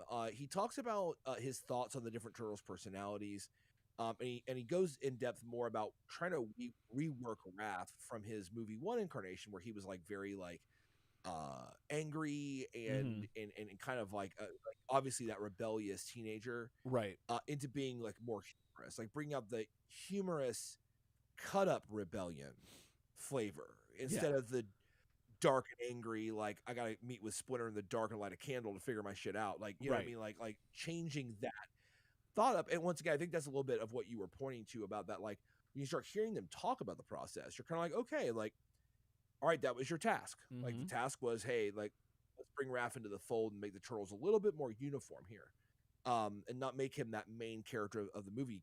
I mean, like we've talked about, arguably he is the main Turtle character, at least in movie one. He's the one with the plot line. Right, you know what I'm saying? Yeah, like, yeah. Everyone else's plot lines in movie one stem from Raphael. Yeah. Like, and Raphael so injured and stuff like that, and that brings Leonardo to the fore, and he feels real bad, and all this different stuff. All of it stems from Raph. So you're have to get it in. Right. So you want him to be Raphael, but you don't want him to be too Raph, if you know what I'm saying. Oh, I mean, you just don't. I know. Do you know what you're saying? Maybe. I don't even know anymore. Who knows? Sure, but I do know that those are animatronics.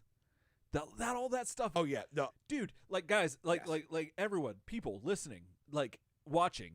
Go find this. Go to our YouTube. Here, I'm gonna put the thing on if you're not. Well, actually, audio people won't be able to hear it. But I was gonna show a thing. But anyway. Go to our channel, like, subscribe, follow the whole thing, do all that stuff, and find this video and watch it, because it's delightful, and it's so good. The behind the scenes stuff is so good. If your YouTube journey on TMT journey is not had you watch this, definitely check it out, because like you definitely it was all animatronics, it was all whatever, but is a really like good like concrete foundational take on like this is how these turtle suits worked, right? And all of the Henson and like work and all the work behind this, was wild. And yeah, it's really cool. Like one thing that was very remarkable for me was how one of the turtle actors, so like the actual people in the suits, was talking about how being a turtle was basically like you're trying to remember all your cues in your acting, okay? And he talks about how you have the puppeteer, you're wearing two earbuds, and you're also trying to listen to everything that's going on outside of your head, your foam head you're wearing, right? Yeah. And you've got the puppeteer in one ear, and you've got the production crew, so the director and assistant AD, all in the other ear. So those are discrete channels. Right.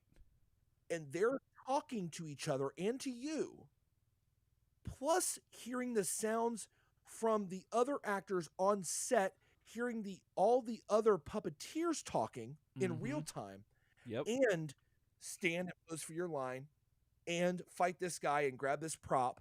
And something about like him describing it, just the way that he goes, yeah, you got this in this ear, that in that ear, you're trying to hear everything else, you can see through two little holes, you have no like up and down vision, you're having to turn your head, but don't turn your head too much. Gave me like a massive appreciation for like being in that suit. Absolutely. Like, I know that sounds real obvious because you're like, yeah, of course that's crazy, but I never fully understood the fact that you also have like a fan inside there, right, to ventilate, because not to keep you cool, because they don't care about you. Right. No. It's to keep the servos from locking up, right? So you have a fan keeping that stuff cool, and you coincidentally get a little cooler.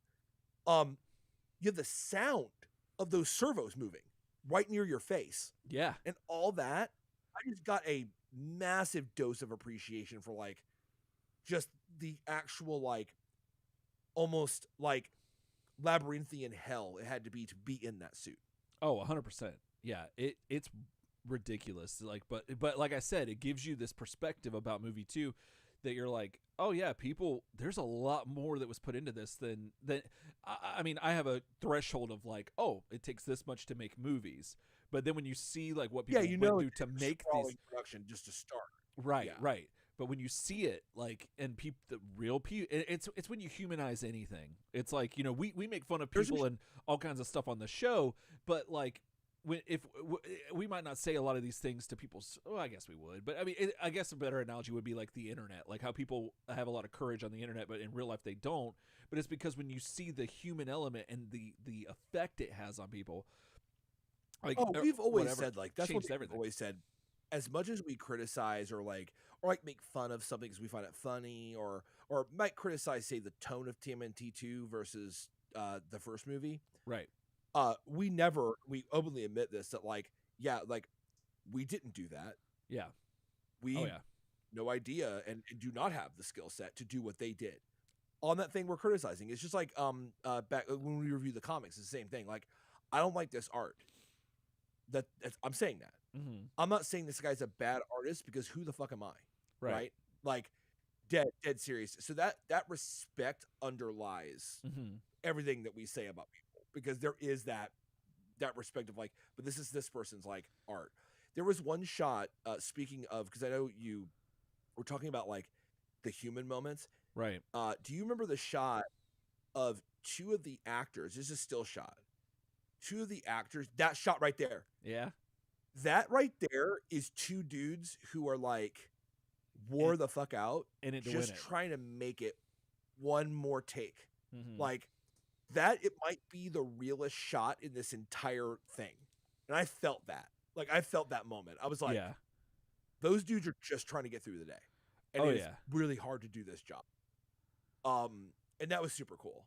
And like you're saying, the human moments between the actors was really added a lot of depth to the miraculous like production that was that movie, that was actually able to happen. Oh, absolutely.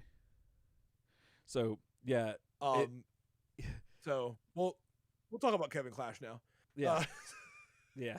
So I've been talking a lot. So why don't you kind of So yeah, I can't. So Kevin Clash comes out of nowhere. He just comes out of nowhere on this documentary. Kind of just how Splinter does, like just like how, because for those who don't know, Kevin Clash was Splinter's puppeteer, and he's also I think he's the creator of Elmo. Oh, and he's Splinter's voice, yes. But I think he was also the creator of Elmo, if I'm not mistaken. But he definitely voiced and did Elmo's. Well, puppeteered Elmo. Excuse me. Yeah, you got to remember that that they were so picky. This speaks to Kevin Clash's skill. Okay, they were so picky about the voices of everyone in this series that the actual Henson puppeteers, okay, who did they wore those headsets you saw earlier. Yeah, wore the headsets with the mic in front and activating all that stuff, and they had to act it. They were acting that movie. Yeah. And they were doing their line perfect. And those guys had good voices. They could have been the Turtles, but like they were like, no, we will redub every one of your voices. Yeah. Oh, and you hear it. These are guys. You hear it in this video. Yes. These are guys that are puppeteers for Henson. They are running a turtle, which is gigantic. Okay, that's a huge responsibility in this huge movie. And those guys are the guys that have voice quality and voice acting quality enough to voice puppets for Jim Henson. Right. Those guys aren't just dudes. Those guys are talented voice actors as well. Dudes and dudettes. They ditch them, dudes and dudettes, but they keep Kevin Clash as Splinter's voice and main puppeteer. Yeah. Yeah. That shows you Kevin Clash is like here's your big Henson dudes, and like Kevin Clash is just like one up. Oh yeah. That shows you how like skilled he is. Absolutely. So I mean, it's unfortunate. Like, and that's the funny thing about going back and watching this. When Kevin Clash, I mean, at the time, I mean, he was probably not as well known as when he got Elmo going. I think maybe like that was like maybe like his height. I don't know if you know more about, because I think didn't you watch a whole documentary on Kevin Clash? I thought I did. At one point, you may know more about him. I thought I did. I could be. That sounds familiar. I just don't really recall. I just know that something happened or was alleged to have happened, and that caused him to step down. I don't know anything past that. I don't know if it got deeper. It's just so weird how like he comes up in this documentary, and you're like, oh, that's awkward. Yeah. So like, he's really talented. Yeah, that's what sucks. He's a person, and that's what it's like. Oh, dang it! And then people do stupid stuff sometimes. I don't even remember what he did, but I have a vague idea. But yeah, it was kids, and it wasn't cool. Yeah, that sucks. So yeah. But anyway, so yeah, like what winds up kind of happening. So I guess the next thing would be this is a big one. Okay, so I think we're going to talk about this. So they you hear the producer start talking, and he starts talking about like the justification for why they removed the turtles' weapons. Oh yeah. Because there was a big outcry, as we've covered many times, a huge outcry from parents about the tone of the film, too dark. The weapons don't like it. England in particular already real upset about the ninja name, and they would not take it. It would be Hero Turtles. No, sorry. The films were still Ninja Turtles because New Line wouldn't play that game with England and censor and Mutant into Hero, or sorry, Ninja into Hero. They wouldn't do that. But your animated series was, so England's already not that happy about the Chucks to start. And so they're talking about their take on like why they were doing this and like their approach.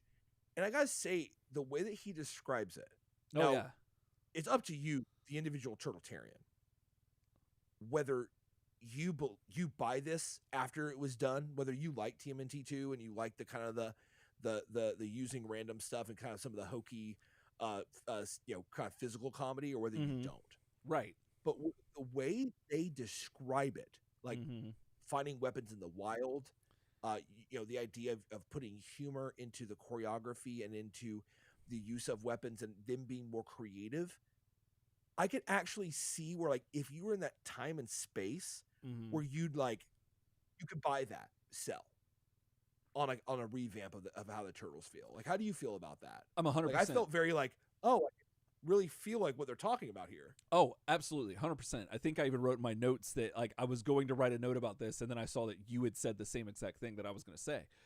This perspective, I can't praise this documentary enough. This part right here especially made me like just look at the fight scene in the mall or the underground toy store, whatever that place is, in a totally different light. Whereas before I thought we were getting slighted because we were losing the weapons, but then I see that no, they're just exploring another element. We got some of the weapons last episode or last movie. Now we're getting another element of their training and who they are and their characteristics as teenagers, and as well as train ninjas to use their environment as a weapon. And that just blew me up. I couldn't. I was like, oh, well, yeah. Well, now it's like when you're it's like you're reassessing, like I was about to make a sports analogy, kind of like where what little I know about football, kind of like where you think that the line of scrimmage is going to be like at a certain point, but then they actually move it closer to where you're trying to get to your end zone. Well, in your end zone, but or whatever the case may be, you're thinking that like I thought I knew where I was at, but then no, someone else comes along and says no, there's this different perspective. Oh, so you get extra like mileage out of this, or you get a better appreciation. Yeah, or whatever. This and that's is what this an did. This is an exact illustration of why rhetoric is so vital to appreciating art. Right. This is literally it. Like, if you wanted a definition, it is you watch this movie, you like that Mirage, you like that Dark Turtles. You're a little bit like, I don't know about that movie too, man. Like, movie one's great. I don't like that. The humor and the bright lights and the no weapons and the lack of darkness and more of a kid-like theme, I'm not a fan. Okay, and that's cool. But like, I do challenge you after like watching this to not feel like you understand a little bit more of why they did what they did. They didn't just have one dude in a gray suit and sneakers put his size 12 up on the desk and say, what if it was $1 million? Right. Like, it wasn't one idiot going like, well, no weapons, better use a sausage. Oh, also yeah, brighten that film up because it's too dark. Bye. Like, it wasn't just that. They put all this thought earlier with Michael Pressman talking about his task to brighten Raph up and talk about how that new Raph plays into the personalities of now the four turtles, now that Raph is realigned. Right. Okay. Shows you that this man thought about this, that when they talk about how do we handle the outcry from parents, how do we make this movie more appealing to more people, that's their task. So it's a little bit like a new drink, old drink. Yeah. They're given this job and they've got a new drink, what kind of might feel like an old drink, where you're kind of like, oh, so we've got to like take away basically the tone of the first film and make the tone totally different. That's as a sequel, that's a rough assignment. It is. But when they talk about what the mindset they put to it and getting creative with like the environment and stuff like that, you may still not like the way that it was done, right? Or the execution, but it's hard not to appreciate the mindset. Right. And that is the rhetoric and the background information that makes you look at this movie in a different light. Absolutely. In that way, Behind the Shelves is very, very valuable. Absolutely. For me, I'm a guy that I criticize Tmnt all the time. Right. Like, for being cheesy and stuff. Yeah. But like, I don't think I'll look at that movie quite the same way again after watching this. Absolutely. And someone who takes it a step further, just when you think they're done, there's more.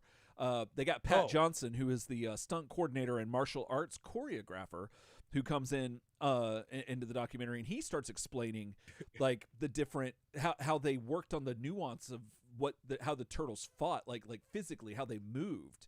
And he goes into it a lot better than I could ever explain, but I don't know that there is. I don't think you actually see enough of that to get the full appreciation. I'm sure it's there because these are trained martial artists, but I guarantee you that they put all that in there. Oh yeah, so like he talks about the different styles. Every turtle has a different style, right? And the foot have a similar style, but it's different. He talks about all that, and but what? No, I was just gonna say, yeah, it's just, but and he says it's something people overlook, and I agree. I don't think that the camera and the shots that they used really fully grasped that nuance, but the fact that it's there is still really rad, and I did enjoy that. However, he does talk about, he makes a point to say that, yeah, we included a lot of flips to make the fight seem more real, and I don't know about you, Ryan, and I don't know about the rest of the Turtletarians listening, but like. Every fight I've seen, I don't think I've ever seen any flips. Like no, every physical altercation I've been in, and luckily that's been few. I've never involved flips. Like, is your first thought like, oh, flip? No, it's punch, right? Incorrect. Oh, okay. I bloodied a kid's lip that resulted in a flip of sorts. Do tell.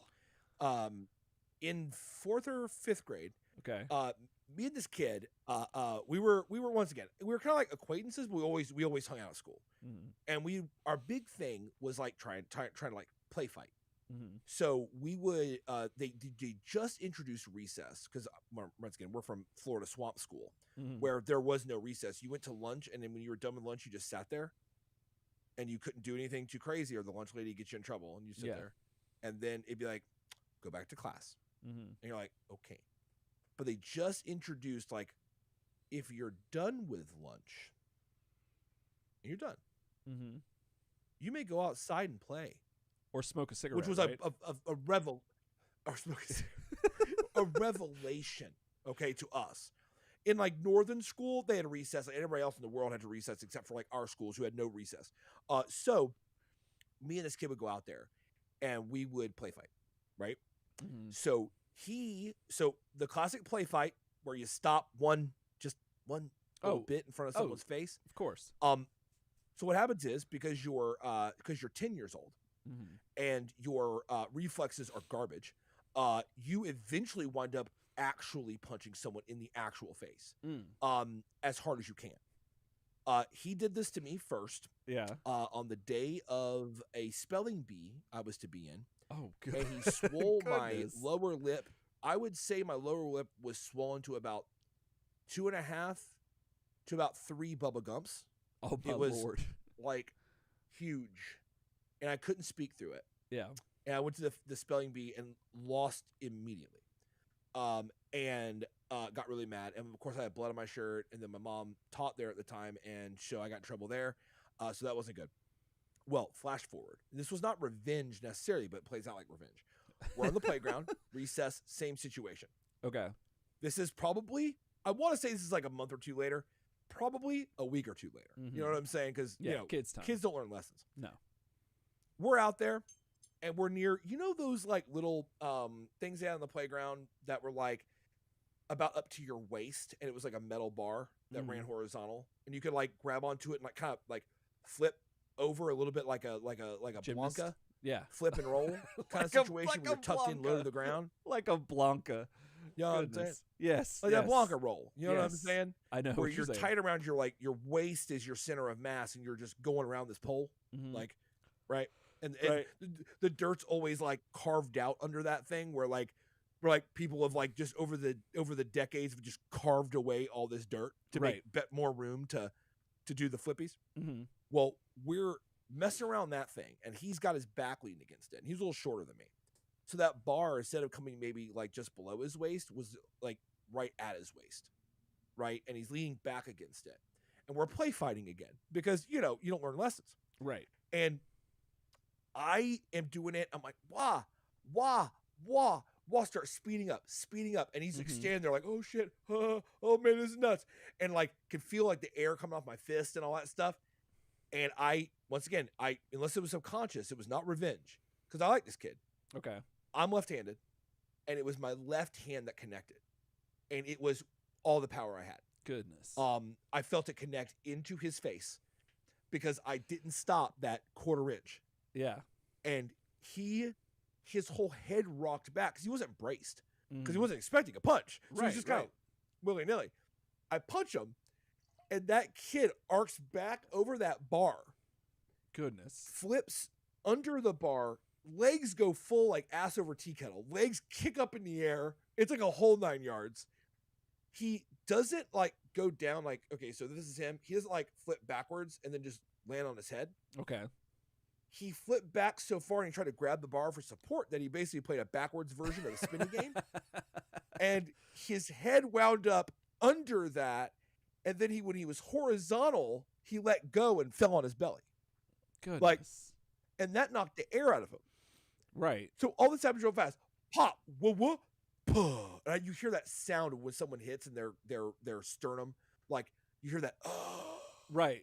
Like, of all the air going out. And I'm like, so he looks up at me, lip once again. I mean, I give as good as I got. That's at least 3 Bubbas on that lip.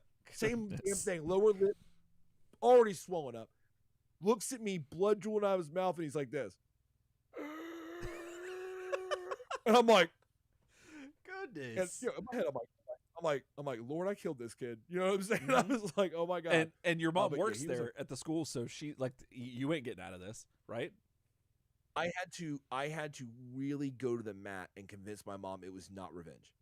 Goodness. She was just kind of convinced. Not that she thinks I'm not a violent kid, but she goes, "Come on, like you hit him because he hit you." Mm. And I'm like, "No, mom, like we're like weird friends, and we're into this. Right. Like I never took a slight. You hit me. It sucked because I lost a spelling bee, but I talked to that kid the next day through about 1.5 bubbas. I was like, "Yeah, man, like that was a pretty hard hit, bro." You know what I mean? Like, and he was like, "Oh, dude, I'm sorry." And I'm like, "No, man, it's fine. It just happens." You know what I mean? I was like being, I was cool. So I was like, "Mom, like, I didn't." But here's what's up. About 4 kids were watching when this happened. Oh yeah. All of them saw that flip, and yeah. every kid was like, like that's amazing. They didn't have like World Star wasn't out yet. Right. But if it was, one of the 4 of them would have yelled World Star. Yeah. Because it was that. So yeah. So long story short, I have been in a physical altercation. Mm-hmm. It didn't involve a flip, but it was with the assistance of a weird horizontal bar that we used to get messed up on. Goodness. Well, yeah. I don't know. I don't think I've seen any flips in a fight. So tangents, 250. You know what I'm saying? There you go. Well, so Pat John looks like he'd kick your ass. Yeah, he looks like he could just look at you and make you just like do that flip that kid did in your story. But oh yeah, no, just with a glance, right? You flip over that bar. Oh yeah. But they I think you started in your notes. You started talking about how they did some interviews with Ernie Reyes Jr. and Paige Turco, or isn't that how you say your name? Yes, Turco, yeah, Paige Turco. Yeah, I was putting an I in there. Yeah, and that was Paige Turco. Yeah. Oh, speaking of Ernie Reyes Jr., I was watching. My wife and I are going through Superstore back through all the seasons, and if I'm not mistaken, he shows up as like one of the people that are just shopping there, and I think he gets a line or two. Oh, I love that. And I was like, "Oh, that's cool. That's Ernie Reyes Jr. I can't wait for NECA to make a figure of him in the turtle costume. I can't wait. I'm so excited." And yeah. Anyway, waited a hell of a long time. So yeah, it was really neat to see them in there, and what like they show a lot of candid images of them, like or footage of them, like with the actors, and you in different like forms of the suit, like Leonardo. Like I'm showing one on the screen right now with Leonardo's got his head on. He's got everything except for the shell, because I would assume that's the one that holds all the heat in and is the heaviest part. But yeah, they're all doing that, and that was really neat. And I think Paige starts talking about how like she starts getting I love the Paige stuff. Yeah, she starts getting immersed in thinking that these are real, and she has to tell herself that like they're not. And I'm like, I love that. It's so good. Yeah. I love her quote, because like I love it because it's like kind of a bit of an honest moment. She's like, oh yeah. So like it's really crazy because like I kind of feel like a kid. Like I'm here talking to this like real turtle, like right. like and like we're talking, and like it's like I'm talking to like a life-size turtle, so I feel like a kid. Mm-hmm. But at the same time, I also feel like an adult, and I'm also kind of embarrassed to be talking to people in turtle costumes. Yeah. And then it cuts hard away, and I'm like, well, yeah, I guess you could feel at one time like a childlike sense of wonder, like, but then when he grabs the sausage sticks and starts wanting to fight someone, you're like, now I'm a little embarrassed. I don't know, man. Like I registered her saying all that, but when you put it the way you just did, think about it, man. You're on set. You're April O'Neil, and sure. Ryan Guy knew April O'Neil. And you have to talk. You look to your right, and it's not CG. This is Henson stuff. Like no. You look to your right, and Michelangelo's right there, and it's the voice. Well, I guess it would be a different voice actor, but I guess she wouldn't have really known necessarily, one way or the other. Well, it'd been disorienting to say the least, because you're talking to a thing. It's like you hear the servos, right? Okay, then from off screen, off a speaker, because all those guys, all the Henson guys have puppets, like right. or the mics on their, like a lav mic. They're like, so April, what's going on? But it's coming from there, and this guy's like, like, and you're like, oh shit, like it has to feel odd, right? Yeah. Like Yeah. it, and maybe what she's talking about is that it breaks that childlike wonder when you see the strings, Right. And so, but I'm thinking like, I as a lifelong Turtles fan, I don't know. Do I address them as Mr. Nardo? Like, what do I call him? It's like it's a little awkward. Well, and I don't know. I think I would have like a panic, or I'd have that moment we talked about earlier. Like I'd be deer in the headlights. I wouldn't know what to do. Oh, you'd lock up? I'd be like Donald Glover. Like, don't you can't disappoint a picture. You know what I'm saying? But goodness. So that lands right on my shoulder. Love it. But yeah. So anyway, the narrator eventually starts to bring this to a close, and like by saying that they started from ink and are now larger than life idols who have taught all some things. Is that right? Yeah, idols who have taught all some things. Yeah, you Gucci made a little bit of this, but yeah, maybe. I don't know. I have it in quote. Do I have it in quotes? I do have it in quotes, so that's probably exactly what they said. Kids obey your parents most of the time. Parentheses. Protect the environment, only to fight in self-defense, to be teenagers, and to share their adventures in the world. Those were the things that the Turtles taught all of us. I'm assuming is what he's saying. Or they're saying. And I mean, the Turtles taught Archie Comics how to share Tmnt adventures with the world, which I'm very happy about. That's true. Oh yeah. And then yeah, I mean, don't protect the environment. Yeah. I feel like yes, through Adventures Comics they did talk about the environment. But besides that, I don't think there's a word spared for the environment in either movies. Of these Tmnt films. I don't think so either. And in movie 3, we're so worried about the daimyo, we don't got time for that shit. So yeah, no, not at all. But yeah. But I guess with the first movie, they took out the trash with Shredder, which is ironic because his cape is a garbage bag. It has never thought about that. And Ryan, his cape. Oh yeah, he has the trash bag cape, and he falls. goes in the garbage truck. Goodness, I never thought of this. And so then those lines get connected.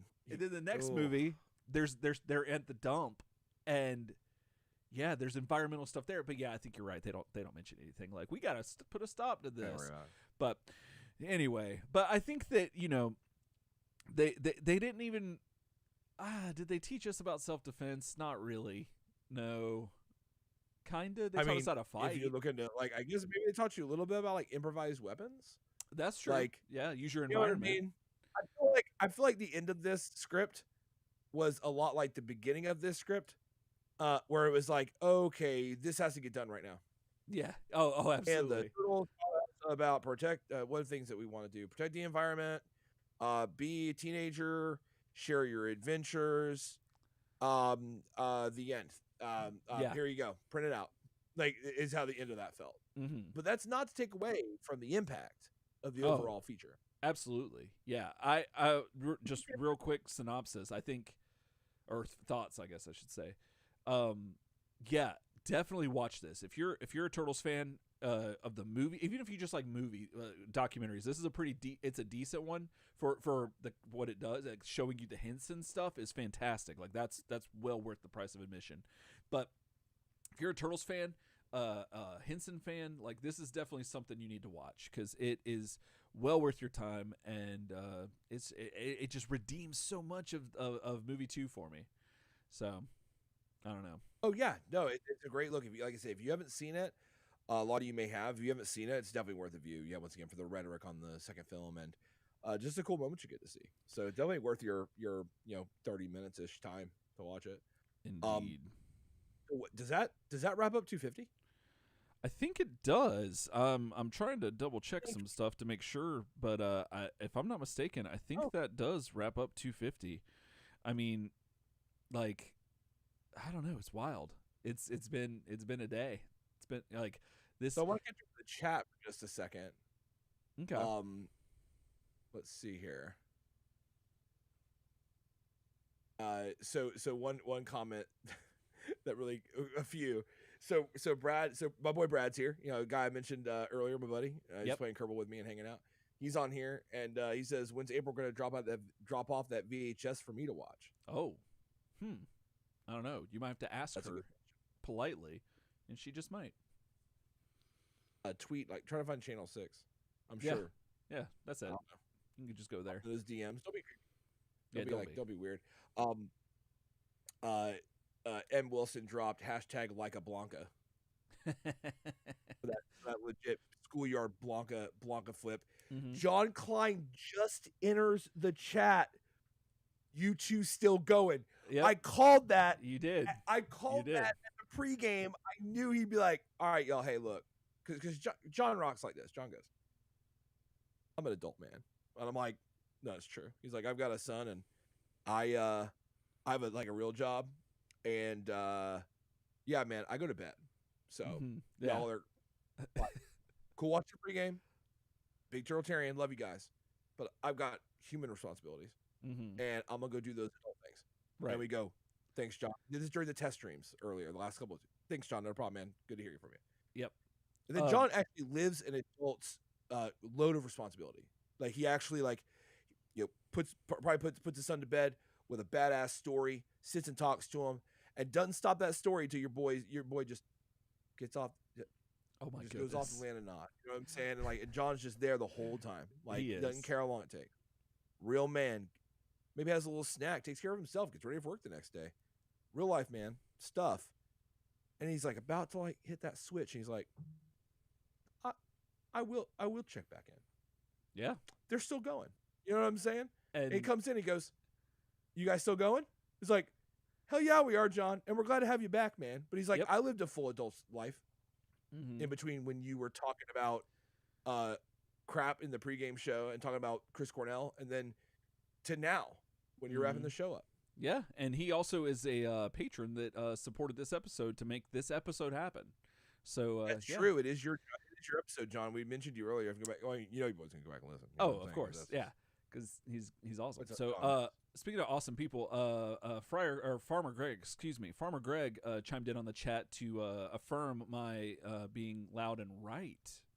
That the quote from the first movie with Shredder talking about being family, he goes, Shredder says, "You are here because the outside world rejects you. This is your family. I am your father.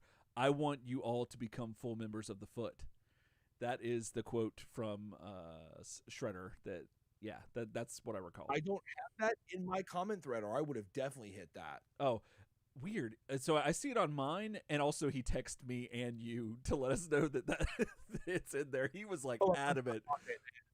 He was my phone's in my pocket on Do Not Disturb. Oh, well, because you're a responsible adult like John Klein, but unlike me. Maybe not. I mean, I don't think I'm up there. I don't think. But I play Kerbal here. But can you run that quote back at me one last time to end us out? What was that quote that Fire Greg dropped? You are here because the outside world rejects you. This is your family. I am your father. I want you all to become full members of the Foot.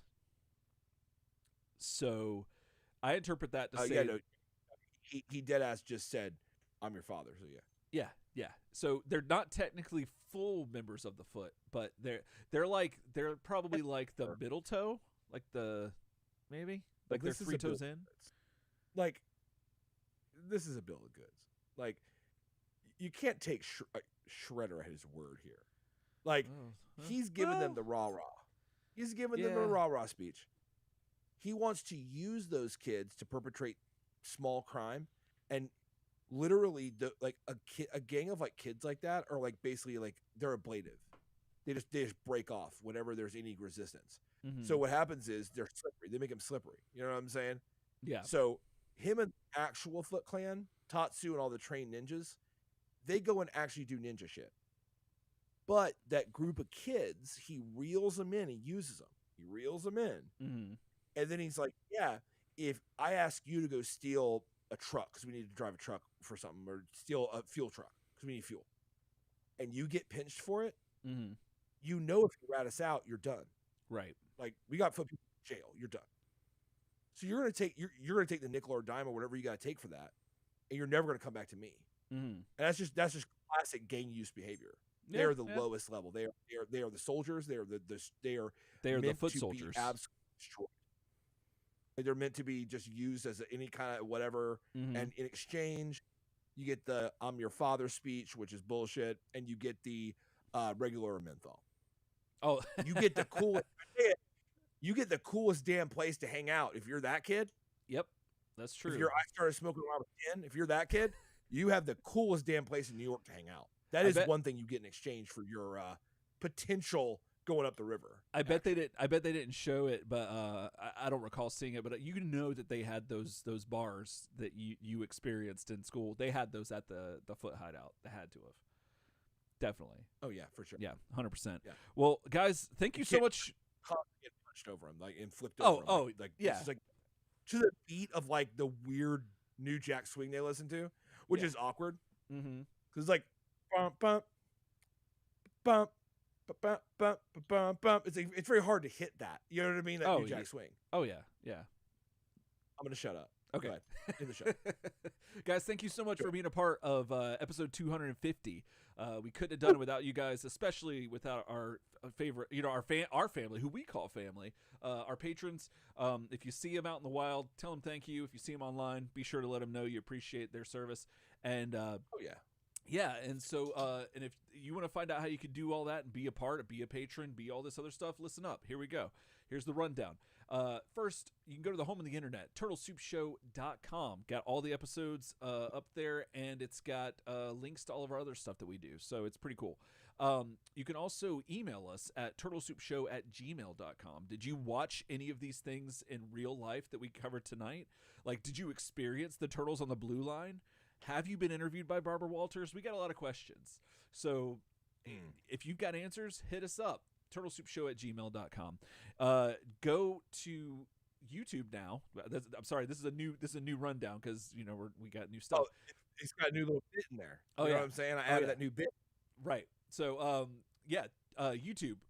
What is it? Like, subscribe, notify. I think those are the things. Comment, whatever you got to do with all that. But let us know you're here and come join the fun because we're gonna be posting a lot more stuff.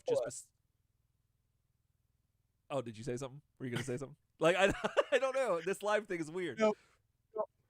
I assumed the position of like I was gonna say something. I was like, you kind of look like that dude you talked about earlier. My goal is at random times when you're very worried about technology. Really sidebar. My goal is like to try to freeze up on you. Oh my god! And make you think I'm. That's so rude. But you can't do it. You can't do it like this. That looks too like I'm looking at the camera. Right. You gotta be like. You know what I mean? Yeah. Like you got to do like a.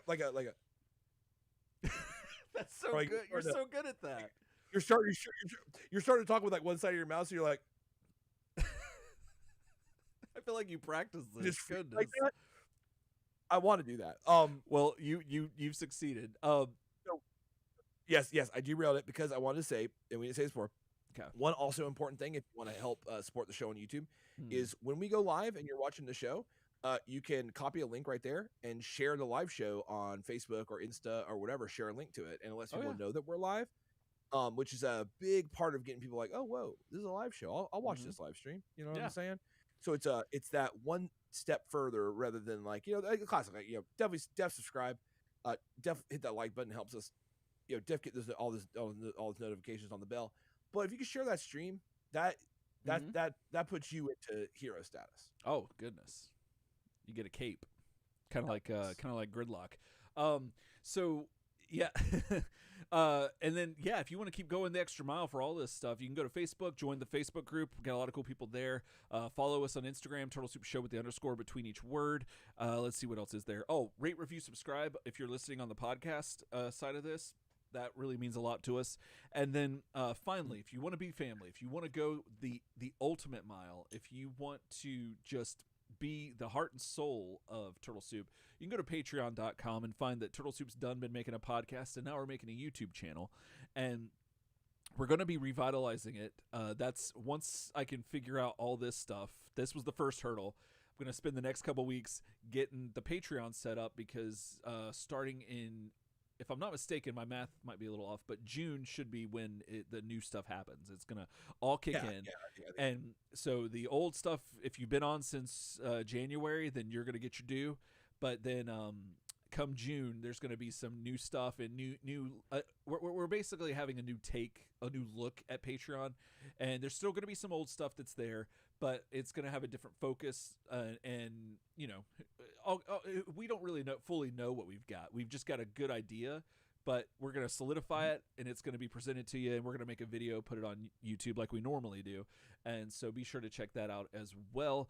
But unfortunately, is it unfortunately? I can't remember, because I think this is actually a good thing, because I'm so used to saying all these unfortunately's. It's a really good thing. I'm gonna let you talk about it. It's always so hard for me to talk about my own self and like what I'm my accomplishments I've made. Right. I'm looking for a second on this because it's important. It's a great thing, but unfortunately, it's a limited thing, and that always hurts my soul because I can't share my adventure with the world like the guy told me at the end of Behind the Shells. So it's a good thing. It's a missed Sony payment is effectively what it is. It's a hand strikes and gives a flower moment. Right. You know what I'm saying? Oh yeah, exactly. Well, okay, so I'm gonna brag on you a little bit. So Ryan's been hard work at this, like just blood, sweat, and tears. He's finally got his own makeup line started. Oh my goodness, got some sunglasses too. He's got his own makeup line started, and it's gonna be called 1,000 Words with the tagline, "What's your story?" And story. It just came to me. It just came to you because you love stories. So it's a beautiful line. I think it's fantastic. So starting out, we're keeping it TMNT related with a palette of. That's how I say that word, right? Palette. I don't know. Just palette, bud. Okay, palette. Okay, I just want to make sure. So art. Oh, precisely. So featuring a select few colors, in the turtle realm. So we've got red, blue, orange, purple, yellow for Jenica, yellow 2 for April. Which I thought was cleverly named Yellow 2, and then gray, brown, pink, and green. We'll be going to retail with this eventually, starting off in drugstores, but with the hopes of making it to the other side of Ulta stores, if you know what I'm saying. If you're into makeup like we are, you know what that means. So, but it's a Patreon exclusive. It's an early bird special that includes the base kit, but the formula is fused with clippings of Ryan's rat tail that sat on his grandmother's kitchen window for many a year. And so that gives it that extra thing that sets it apart, and it's just vital to what this is. And so but this will go fast. So be sure to head over to patreon.com like right now. Like if you're on the stream, be sure to get there because it's going to sell out fast. So if you get there and it's not there, it's already sold out. So and you that's missed like your chance. That's the part that hurt my soul a little bit is that rat tail from when I was 10, 11, 12 that was on my grandma's windowsill in the kitchen. There's only so much rat tail. Right, and I'm not going to quote how much I clipped off and put into this supply. I mean I would be a fool to give it all away. I want to share as much with you guys as possible. The issue for me is that, like I said before, it's just real hard. I had to come to a realization, talk to my therapist about it, that I can't give all of myself to everyone. That can't work. So my therapist was like, why don't you give all of yourself to some? Right. There you go. And that's how you do it. And that's why it applies. So I'm really excited about the palette, the color range this year. We were looking at obviously at Ulta, but I mean, I've got my eyes set on Aldi. I bet the sky's the limit, but we're giving it to you guys first. You know what I'm saying? Right. The other thing that I want to mention right before the end of the show is that we have set up a Discord channel for the show. Oh, yeah. Right now, we let our patrons on it first, just to test it out, test some functionality, get them all logged in, get them going. But very soon, we're going to be opening that Discord up to everyone in the Turtletarian network. So be looking for that. We'll probably drop that link on the Facebook page. We'll definitely start putting it in the description below the YouTube video. And stuff like that. And then, when you see that happen, get on there and rush over and meet the family and do the turtle soup thing. Indeed. I was trying to do that thing that you were talking about where I looked like I was frozen. But it didn't really work for me. That's all right. It's the eyes. Mm-hmm. The eyes, like no one ever, if you try to pause a video, You never get someone's eyes like. Yeah. It's always like. Like right. Yeah, like you never get it right. That's excellent I audio think podcasting. the key to making that frozen is the eye. Mm-hmm. It's the eyes and like the half-lidded, like kind of. Right. Goodness, that's amazing. All right, guys. Well,